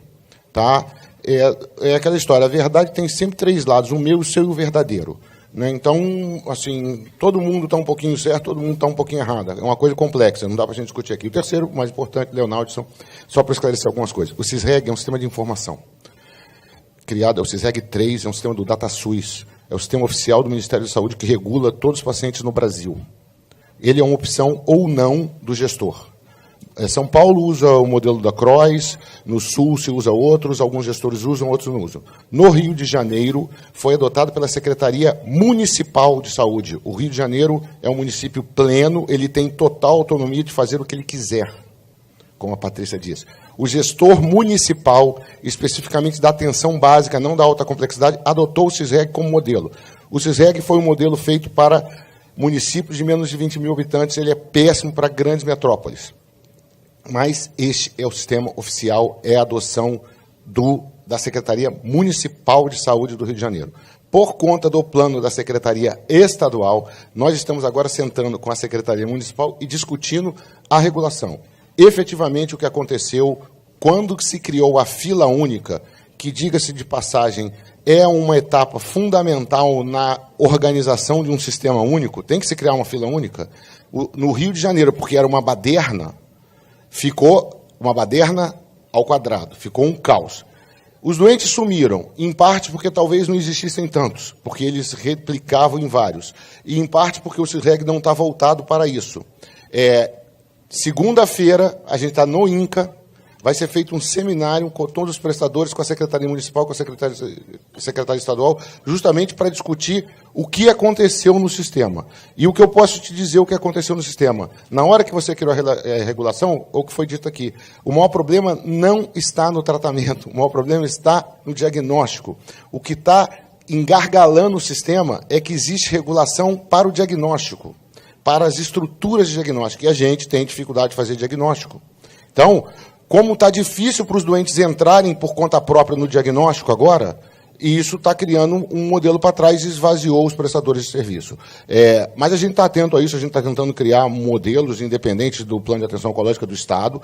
O município está aberto a isso, ele está aberto, ele percebeu o que está acontecendo, as pessoas estão atentas e isso vai ser, acredito, resolvido nas próximas semanas. Essa questão da fila única ela é importante, ela tem uns vieses, mas assim, isso não está passando em branco, a gente está conversando com o DGH no Rio e o próprio INCA, que é um prestador importante. Obrigado. Otávio?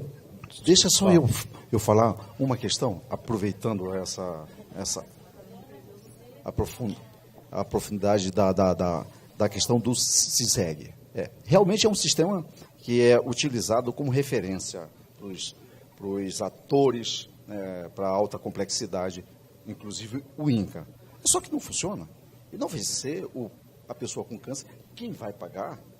Porque, veja, é impressionante como a coisa é tão burocrática que esses casos do tipo basocelular ou medular de tireoide, que já chegou para mim, como um cirurgião gastrointestinal de câncer, eu não posso sequer dentro do INCA contra-referi-lo. Eu não posso mandar para a cabeça e pescoço. Eu fiz isso por um ato humanitário. Fui à direção e disse, não, esse paciente, ele agendou a consulta ao INCA e esperou 2 meses e meio, a partir da ida ao CISREG. Chegou a mim, o CISREG errou, ele deveria ter mandado para a cabeça e pescoço, mandou para o abdômen. Ele tem um carcinoma medular de tireoide, o pior deles. Eu tenho que me levantar daqui e levá-lo à cabeça e pescoço, não posso fazê-lo. Eu tenho que devolvê-lo ao CISREG. Não, isso aí é ilógico, isso é intolerável. E uma outra questão, já que você vai sentar-se, eu sei que você é uma pessoa que realmente fita a boa performance, não é só a questão da fila única. Tem que haver a fila única, sem dúvida. A atenção primária tem que referir a um sistema de referência, mas que o sistema de referência leve em consideração a regionalização, a centralização de certas patologias, do tipo câncer de pâncreas, câncer de esôfago, câncer de reto extraperitoneal. Você não pode referir para um hospital simplesmente porque aquele hospital tem vaga. Não, você tem que referir de forma a centralizar, porque nessas patologias, a complexidade, a multidisciplinaridade é tão grande que realmente faz inteira diferença você ser operado em um ambiente de alto volume versus um ambiente de menos volume. Estou querendo dizer, pâncreas, você melhora o prognóstico quando você tem, pelo menos, maior ou igual a 22 cirurgias ano. E é um câncer raro. Se vocês não tiverem a perspicácia de que esse tipo de doente ele tem que ser referido exclusivamente a um centro dedicado a isso, não vale a pena. Não vale a pena. O paciente vai ter acesso nos 60 dias? Vai ter.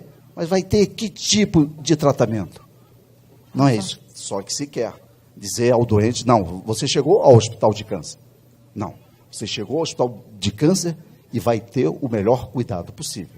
Otávio, eu queria envolver você na discussão um pouquinho. Você fez recentemente um cálculo para a saúde suplementar de quanto custaria a implementação da chamada quimioterapia oral, tratamento antineoplásico oral, e chegou numa conta de alguns centavos por vida assegurada na saúde suplementar. Você consegue reproduzir, dar uma ideia para a gente, para a Patrícia, sobre quanto custa essa incorporação ou essa transferência de um tratamento endovenoso para um oral, preferencialmente no SUS?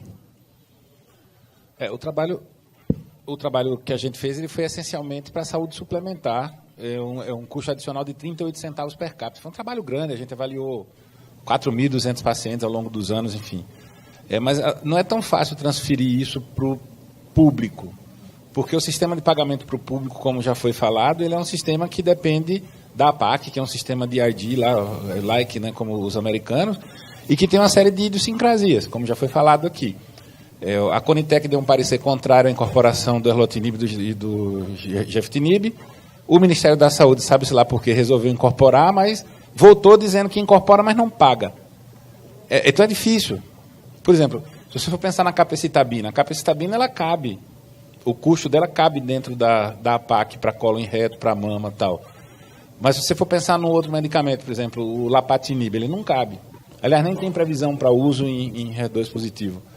Até é possível de se fazer um exercício, mas não com o dado que a gente tem. Ele vai precisar de código, não de número de pacientes. Tá. Patrícia, tem Rafael, um erro. Espera só um pouquinho. A gente tem 3 pessoas na plateia, a gente precisa deixar a plateia perguntar. A Adriana vai fazer uma pergunta. Vai, Adriana. Nossa, Adriana Escordamalha, sou procuradora da República também. Minha pergunta é para a Patrícia, de um ponto que ela trouxe, que claro que é do nosso conhecimento do Ministério Público, que existe falha do gestor público ao lançar suas metas de gestão. Se nessa portaria que saiu, no cumprimento dessa portaria que saiu, que regula a lei dos 60 dias, se há alguma diretriz do Ministério da Saúde para uma melhor formação desse gestor público, para que ele gaste direito esse dinheiro, para que esses aparelhos radioterápicos não fiquem sem ser usados, e também levando em consideração que esse gestor público ele é sazonal, ele muda de acordo com as eleições. Então, isso nos preocupa muito. Essa é a minha questão. A portaria que regulamenta a lei de 60 dias, ela é bem simples. Ela focou na regulamentação da lei. Acho que o último artigo dela, não sei se quinto, não sei se sétimo, eu não lembro. Ele fala das penalidades que a gente já espera. A gente não agregou nenhuma outra penalidade para o gestor. Na portaria a gente não agregou. Até eu tenho um pouco de dúvida, a gente precisava talvez discutir um pouco o quanto que é papel, eu acho que é papel da gente cobrar o gestor, mas talvez... Porque tem um problema na saúde, a gente sempre cai numa questão ética. Quando eu puno o gestor, no fundo, eu estou punindo o paciente.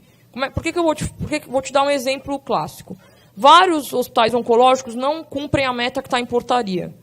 E eu já tenho dificuldade de acesso. Se eu simplesmente desabilitar esses hospitais, vai piorar o meu acesso. Quem vai ficar sem tratamento é o meu paciente.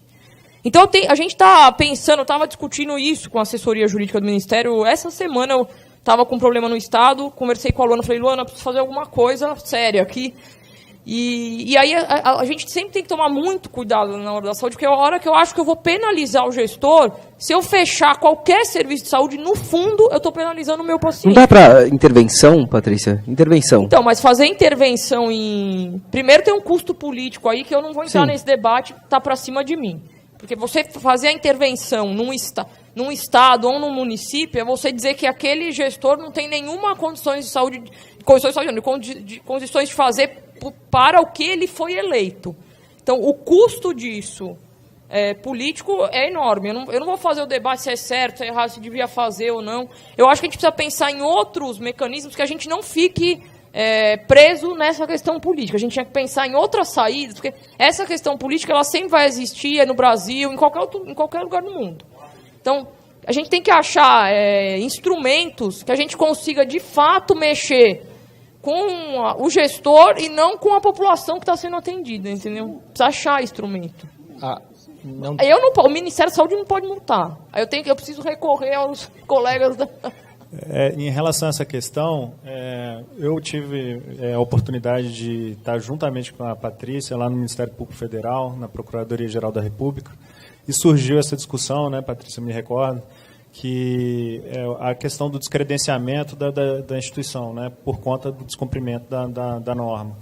E todo mundo chegou à conclusão de que o cidadão não poderia ser penalizado com descumprimento por conta do gestor, né? Então, se há uma má gestão, quem tem que ser penalizado é o gestor e não o serviço. O serviço deve continuar para que o paciente possa ter acesso ao serviço de saúde, né? Então, nesse sentido que eu acho que o Ministério da Saúde deve estar trabalhando para tentar resolver essa questão, né? As coisas me parecem um pouquinho esquizofrênicas às vezes nessa discussão. A gente fica falando e não se chega a nenhuma conclusão. A Luciana colocou um problema extremamente importante com um número bem objetivo de gente que não tem tratamento e foi colocado, e todos nós estamos de acordo, que isso foi resultado de falta de planejamento. Tá? Alguém está em desacordo com esse conceito? Não, ninguém. Nem o próprio governo. Agora, nós não vamos ir para frente, né, e o planejamento, Robson, será fantástico, e o trabalho que foi feito será monumental, ou tenha sido monumental, enquanto, né, não se comece hoje a fazer um planejamento para resolver este problema, porque isso só vai ficar pior. Então, o que eu gostaria de saber é se o governo, se a sociedade, ou se alguém tem uma data para me dizer quando é que essa fila vai terminar, porque isso pode ser calculado. Se instala uma capacidade de tratamento, se convoca um número de serviços que tem que ser convocado, se montam estratégias e se define uma meta. Em 1 ano, em 2 anos, em 3 anos, essa fila vai terminar. Por quê? Por que isso é importante? Porque desde 2005 até 2012, as pacientes com câncer de mama HER2 positivos morreram no Brasil porque não tinha trastuzumab no serviço público. Quem é responsável por isso? Enquanto a gente não ficar sério nesse debate e realmente, né, deixar de ser esquizofrênico e ficar conversando sem botar dados objetivos, isso é técnico, isso aqui não é político, né? Enquanto não houver uma tentativa de colocar, bom, tem 90 mil, essa capacidade instalada, o que nós temos que fazer para que isso aconteça? Não dá para fazer? Então não dá para fazer. Então, assim, alguém vai ter que assumir essa responsabilidade. Então, eu acredito que o esforço que conjunto nós temos que fazer é por coisas objetivas, né? Dados objetivos, 80 máquinas foram compradas. Qual é o resultado dessas 80 máquinas? Em quanto tempo isso vai acontecer? A iniciativa privada funciona dessa maneira, né? Então, assim, se eu vou instalar uma máquina, vai demorar tanto tempo, tantos pacientes vão ser tratados, essa fila vai desaparecer. A demanda é tal, certo? Esse cálculo tem que ser apresentado, né? E isso é passível de acontecer. Eu não estou pedindo nada, né, que seja fora da realidade. E o governo tem que fazer, a sociedade tem que fazer esse tipo de consideração para salvar esse tipo de... Para complementar o que o Barrios está dizendo, uma coisa, assim, a gente vai ter que tomar decisões difíceis. Vou dar um exemplo de uma decisão difícil que poderia ser tomada. Câncer de próstata inicial, ele pode ser curado com cirurgia ou com radioterapia. A gente tem um mundo de urologistas aptos a operar, mas a gente tem uma limitação de equipamentos de radioterapia para irradiar a próstata. Então, talvez seja necessário tomar a decisão de que no SUS não se cura câncer de próstata com radioterapia, exceto em algumas exceções. E o resto os urologistas vão operar, porque a estrutura instalada é muito melhor para isso, e aí você desafoga o equipamento de radioterapia. Então, assim, são decisões difíceis, ninguém vai querer deixar de ser treinado em irradiar a próstata, mas emergencialmente tem que ser tomado. Isso não funciona. Isso não funciona. Tem uma posição, inclusive, dentro da Sociedade Brasileira de Urologia que não funciona. Vamos fugir dessa polêmica, porque eu queria era fazer um comentário sobre a questão dos aparelhos, né? Porque, veja só, a gente está cansado de ver programa do governo para comprar aparelho, device. Aparelho de mamografia tem um monte por aí, Brasil por fora pelos cantos. Aparelho de ultrassom e assim por diante. Eu ia evitar a polêmica, porque eu acho que eu já polemizei muito hoje, mas assim, Robson, do ponto de vista de sociedade de radioterapia, quantos radioterapeutas você forma por ano? Qual é a perspectiva de ter radioterapeuta para assumir essa quantidade de máquina? E qual é o projeto que existe para tratar isso como um projeto de implantação de device mesmo? Porque quando a gente fala de device, não é só comprar o aparelho. Você tem uma manutenção, esse aparelho tem uma meia-vida, essas coisas todas. Qual é o projeto da sociedade de formar essas pessoas? Gente, eu vou precisar falar, Robson, eu tenho que sair daqui 5 minutos, 6 horas eu preciso sair, porque eu preciso estar no aeroporto. Então, eu acho que vocês precisam conhecer melhor o plano de expansão da radioterapia, tá? Então, acho que a primeira coisa é conhecer, ler o plano, ele é um plano grande, ele não está só comprando equipamento. Junto com a licitação de compra de equipamento, ele tem licitação de obra. Então, a gente vai dar o equipamento e vai dar a obra, não vai só jogar o equipamento lá ficar na caixa. Outra coisa, tem todo um planejamento para a expansão da residência médica na radioterapia. Então, tem um monte de residência tanto de radioterapia, quanto de física médica, quanto da formação de técnicos para ampliar. Então, ninguém olhou só a compra de equipamentos. Eu acho que a gente tem que olhar. E na licitação, a empresa que ganhou a licitação, ela vai ser... um dos artigos era construir uma fábrica aqui no Brasil, justamente para a gente conseguir baratear a manutenção e a questão de manutenção dos equipamentos. Então, eu acho que a gente precisa olhar a coisa um pouco... Eu falei de um pedaço dela. A nossa expectativa, se a gente eu não vou falar do para trás, porque eu não sei contar por que não aconteceu nada da radioterapia até há 2, 3 anos atrás. Não adianta a gente falar. Agora, para frente, a nossa expectativa é que até 2020 a gente consiga ter uma solução relacionada à fila da radioterapia. É um número de anos grande? Mas eu preciso ser realista. A gente tem uma fila, a gente teve uma ineficiência, a gente está fazendo várias coisas. Não são só 80 aparelhos. São 80 aparelhos de compras centralizadas casadas com licitação. Mas eu tenho 26 convênios de 2011 e 2012 de gestores que me comprovaram que vão construir o bunker e eu estou repassando o dinheiro para ele comprar o equipamento. E tenho mais 10 convênios agora de 2013. Então, eu acho que tem várias coisas acontecendo.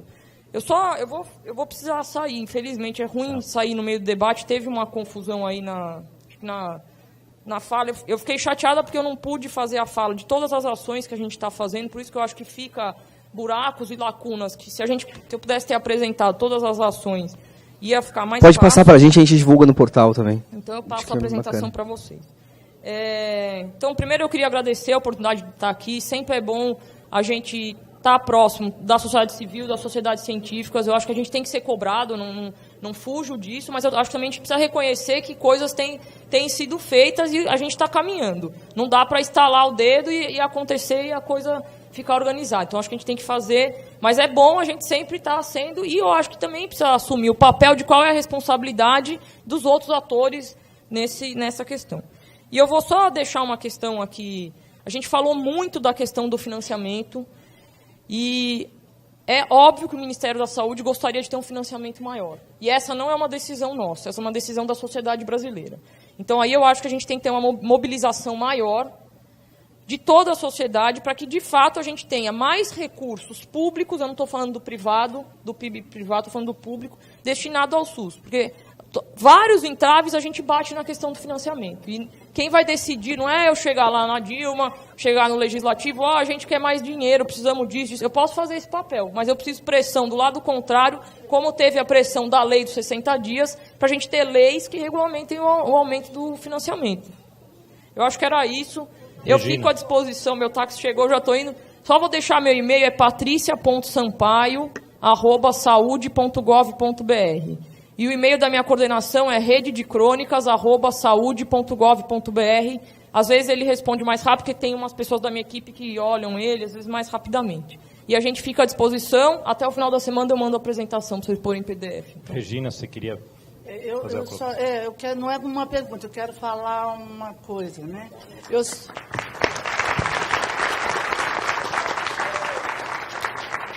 Eu sou uma mulher, eu sou trabalhadora, eu sou psico-oncologista, sou usuária do sistema de saúde e sou paciente de câncer de mama. E provavelmente sou eu que vou pagar o preço do não planejamento de 3 anos, por uma fila que, se eu tiver qualquer outro problema, estarei lá.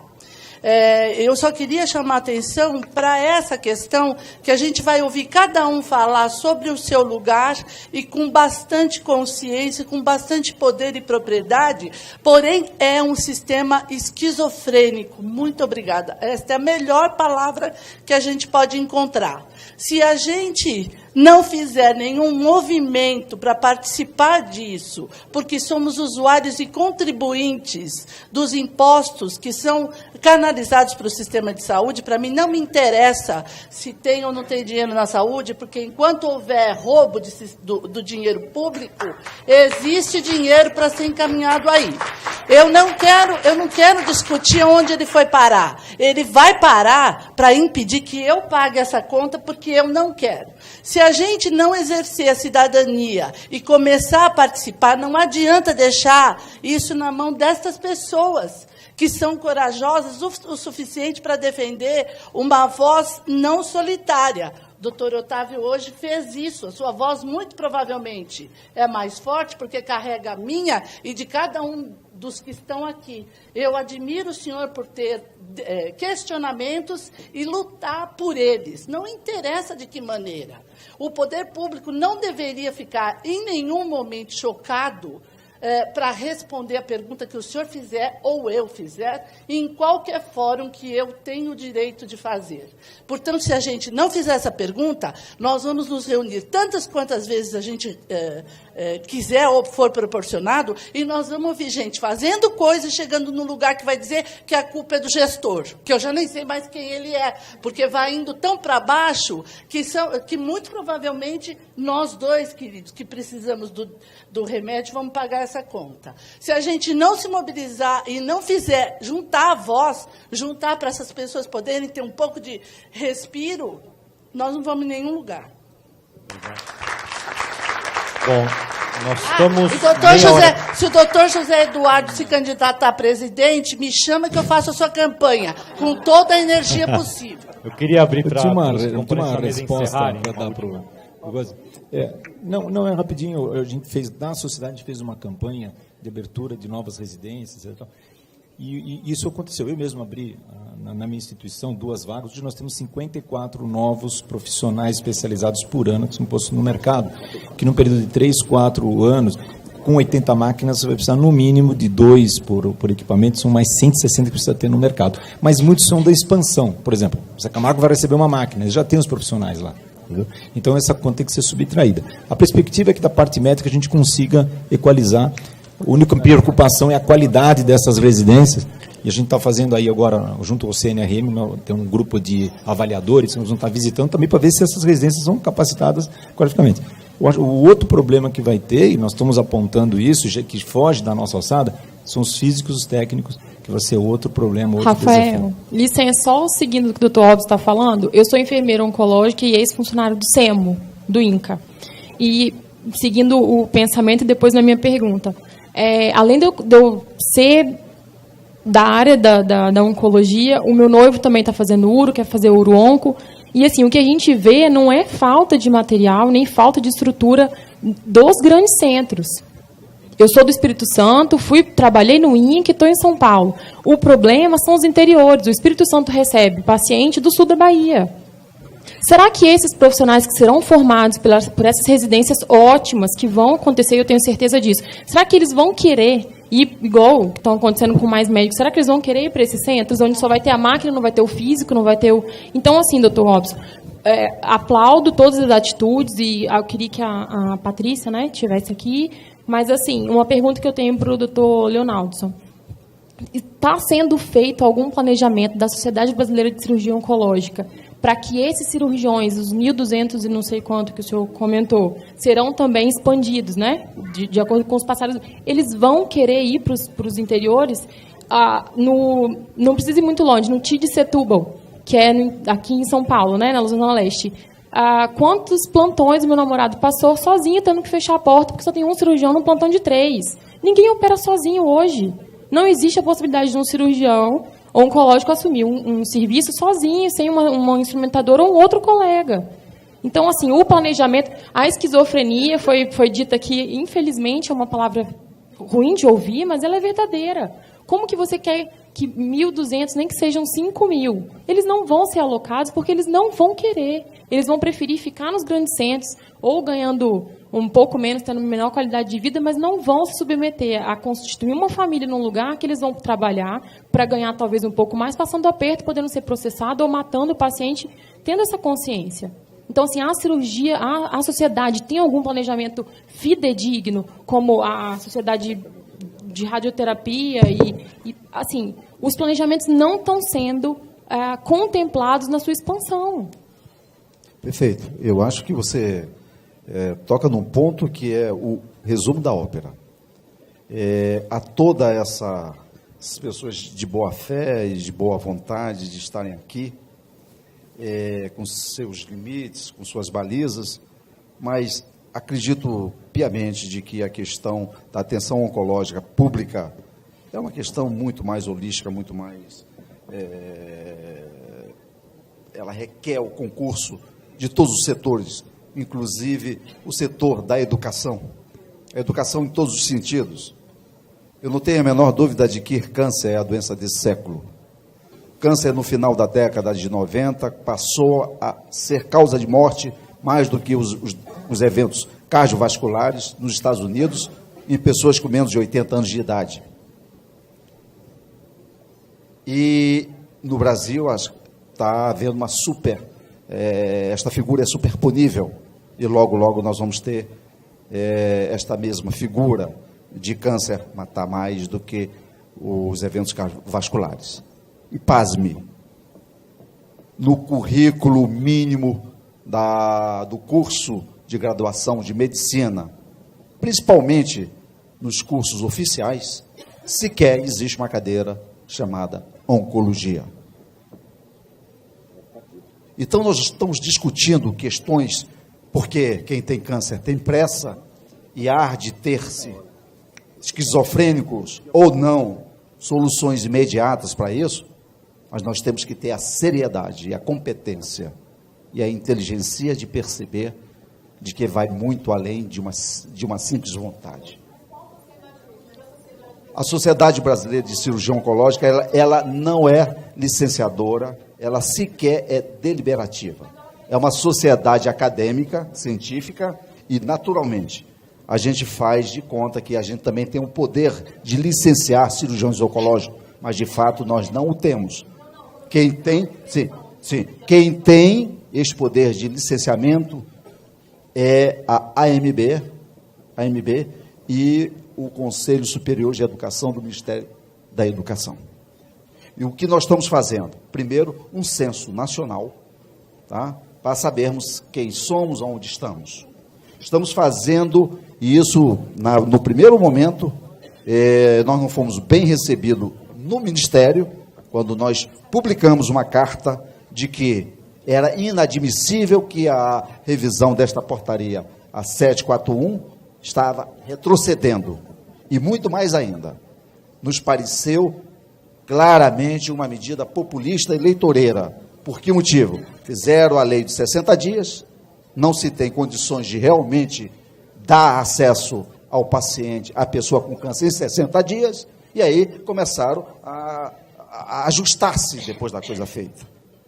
E aí, nós temos hoje nove serviços de cirurgia oncológica em hospital geral. E aí eles querem colocar 200 serviços de cirurgia oncológica em hospital geral, sem o cirurgião oncológico.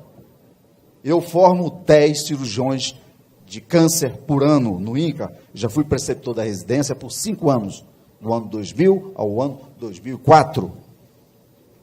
Os meus residentes vão sim, fora dos grandes centros, vão, mas eles não conseguem militarem a cirurgia oncológica, porque há um corporativismo nas santas casas, nos hospitais gerais, em que este bem treinado cirurgião, ele é mal visto, então ele vive dando plantão como cirurgião geral nas emergências e nos serviços de traumatologia.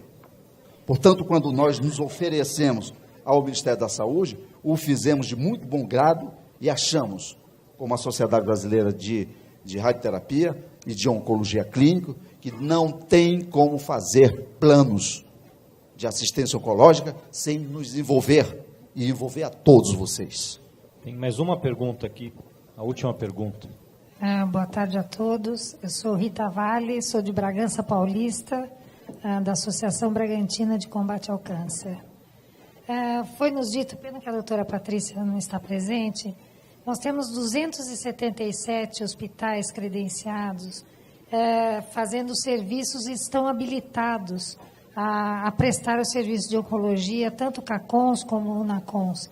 Mas, na verdade, quando a gente fala de rede oncológica, quando nós tivemos aqui uma plenária interessantíssima aí na discussão com grandes centros como o ICESP, Instituto Arnaldo, AC Camargo, então eu sinto que os recursos principais eles chegam a esses grandes centros e aonde nós temos referências regionais, onde são pequenos municípios que precisam da integralidade desse serviço, ele é cotizado, ele não é feito integralmente. Nós temos falta, quando falamos aí da radioterapia, o serviço é parado, ele não consegue dar sequência porque ele não tem um serviço de radioterapia e não tem essa contratualização, ou é uma caixa preta dentro dessas instituições que estão fazendo a gestão desses recursos e não dá sequência para o tratamento.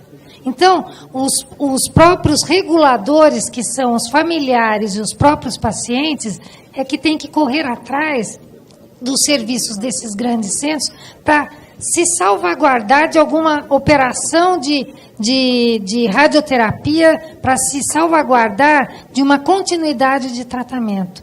Então, até quando nós vamos continuar a ter esse bloqueio de tratamento, tendo esses serviços que têm a habilitação para estar fazendo o serviço, recebe para isso, mas não tem fiscalização suficiente para que tenha essa integralidade no serviço, tanto a nível profissional, ambulatorial, técnico, de quimioterapia, radioterapia e de serviços de apoio, como fisioterapia, nutrição. Quantas vezes eu vi pacientes que saem do leito do hospital sem uma informação nutricional para ir embora para casa, sem uma orientação, sem orientação nenhuma, ou que faz uma consulta e é impactado com uma notícia e não tem um apoio psico-oncológico para o recebimento dessa notícia. Então, essa integralidade, ou uma mulher até que faz uma mastectomia e não tem, que é garantido por lei, a reconstrução mamária, e ela está numa fila que não tem esse serviço porque o SUS não paga o suficiente, ou o profissional não está apto para receber esse suficiente. Então, eu acho que essas questões é que num fórum como esse nós temos que se unir realmente para que a gente possa estar debatendo e contar realmente com essa discussão e a abertura do Oncoguia para que a gente possa trazer à tona todos esses questionamentos. Eu acho que a sua pergunta, assim como a anterior, não tem uma resposta. Ninguém tem a resposta. O que nós vamos fazer para incentivar as pessoas para irem em áreas onde a prática da medicina não atende um mínimo de qualidade, a qualidade de vida não atende o mínimo da necessidade de um médico e sua família. Nós não temos a resposta. O começo da resposta é montar uma rede e uma regulação para essa rede. Isso está sendo tentado embrionariamente nesse momento, mas ninguém tem a resposta para essa pergunta. Nós estamos realmente avançados. Eu queria dar a palavra só para os membros da mesa encerrarem agora, porque a gente já passou aí quase uma hora. Só um esclarecimento para o ponto que ela levantou. A gente sabe que há um déficit da capacidade instalada da assistência oncológica no país, como foi bem apresentado. O Tiago Farina apresentou um relatório do Tribunal de Contas da União, em que foi detectada essa falha, e a falta de profissionais também não é novidade, de equipamentos. Então, há uma enorme carência da infraestrutura da rede de atenção oncológica no país. Agora, o cidadão que vai até o UNACON, CACON, e que se depara com uma situação que ele não consegue ter o acesso ao serviço de saúde, a última alternativa dele, eu digo a última porque a judicialização deve ser evitada para que isso não comprometa a dinâmica do sistema, do SUS. Então, o cidadão deve procurar a Defensoria Pública nos estados e tentar por meio da assistência jurídica gratuita, ter o acesso ao serviço de saúde por meio de uma decisão judicial. Isso não é o ideal, não é o modelo ideal, mas é a única alternativa que resta ao cidadão nessa circunstância. Então, era esse esclarecimento que eu gostaria de fazer. Obrigado. Alguém mais, algum comentário? Só complementar essa sua fala, Ricardo, porque eu também gostaria muito que a Patrícia estivesse aqui, eu queria ouvir dela, assim, qual é a postura que a gente deve adotar se um paciente nos procurar, principalmente com esse problema da radioterapia. E assim, é surpreendente, Eduardo, e assim, eu não consigo engolir, assim, essa questão. 90 mil vão ficar sem tratamento e vão ficar sem tratamento, mas não dá pra gente aceitar. Não tem, a gente tem que pensar numa alternativa. Eu sei que é difícil, mas a gente tem que pensar numa alternativa.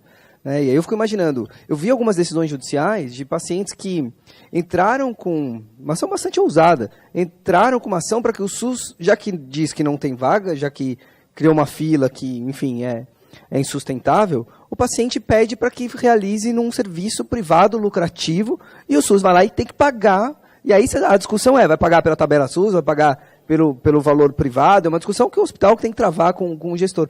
Mas assim, alternativas têm que existir, não dá para simplesmente aceitar que vai ficar sem. Nem quem vai fazer na Argentina, enfim, países vizinhos, em Cuba, vai fazer em algum lugar, enfim, não dá, a pessoa não tem como aceitar isso, é impossível.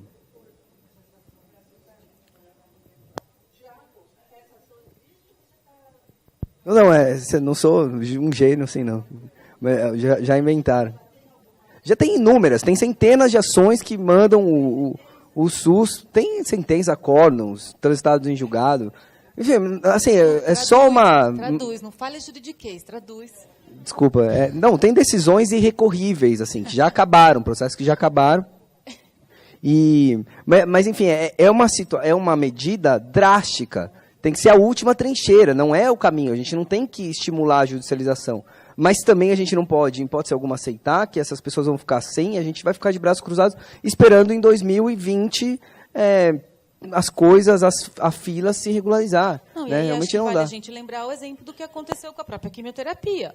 Né, acho que a gente ficou aqui, né, super discutindo cirurgia, né, você deu super exemplo da importância, acho que a Patrícia começou a falar um pouco dessa história de revisão de valores, né, eu acho que você falou muito na sua apresentação de que talvez a gente vai ter que fazer uma revisão da PAC, senão fica essa história, tá bom, eu autorizo, né, os 2 últimos medicamentos lá para pulmão, mas o gestor que decida. E eles ainda têm coragem de falar, o gestor vai dar um jeitinho, ele vai dar um jeitinho de pagar. Né? Então, acho que isso é uma coisa para a gente pensar e lembrar que foi a judicialização que acabou fazendo um monte de coisa acontecer. A gente teve aqui em São Paulo a história do modelo da PAC paulista, né, que aparentemente está em processo de revisão, mas que foi começando a dar, e a própria Conitec, né, que acabou... Quimioterapia oral, Lu, se você for pensar, também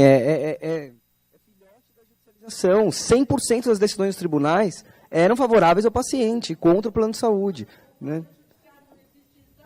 Exato, é uma interpretação, e não é briga. Eu acho que a gente também tem que começar a encarar o judiciário, não como o judiciário está ali para interpretar uma situação e, assim, regularizar aquela situação. Né? Não é uma briga, pura e simplesmente. Muitas vezes eu vejo, até queria ter comentado isso, questão da indústria farmacêutica. Vejo muita gente da indústria mesmo falando assim, não vou arrumar briga com a Anvisa, entrar com ação judicial contra a Anvisa. Mas, caramba, se está errado... Não vai brigar porque, assim, é uma democracia, a gente tem um Estado democrático de direito, tem lei. Se o judiciário diz que a Anvisa não cumpriu a lei, é porque não cumpriu a lei. E não é uma briga para ser agressiva e para levar para o lado pessoal, né? É uma discussão de ideias, como você mesmo disse. Gilberto. Obrigado, Rafael.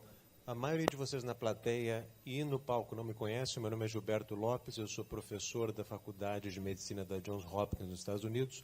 Acabei de voltar ao país há mais ou menos uns 3 meses e estou trabalhando no sistema suplementar de saúde. Não estou trabalhando no SUS hoje, mas eu queria fazer um comentário específico. Amanhã eu faço a minha palestra geral sobre infraestrutura, mas queria fazer um comentário específico sobre a judicialização no processo democrático.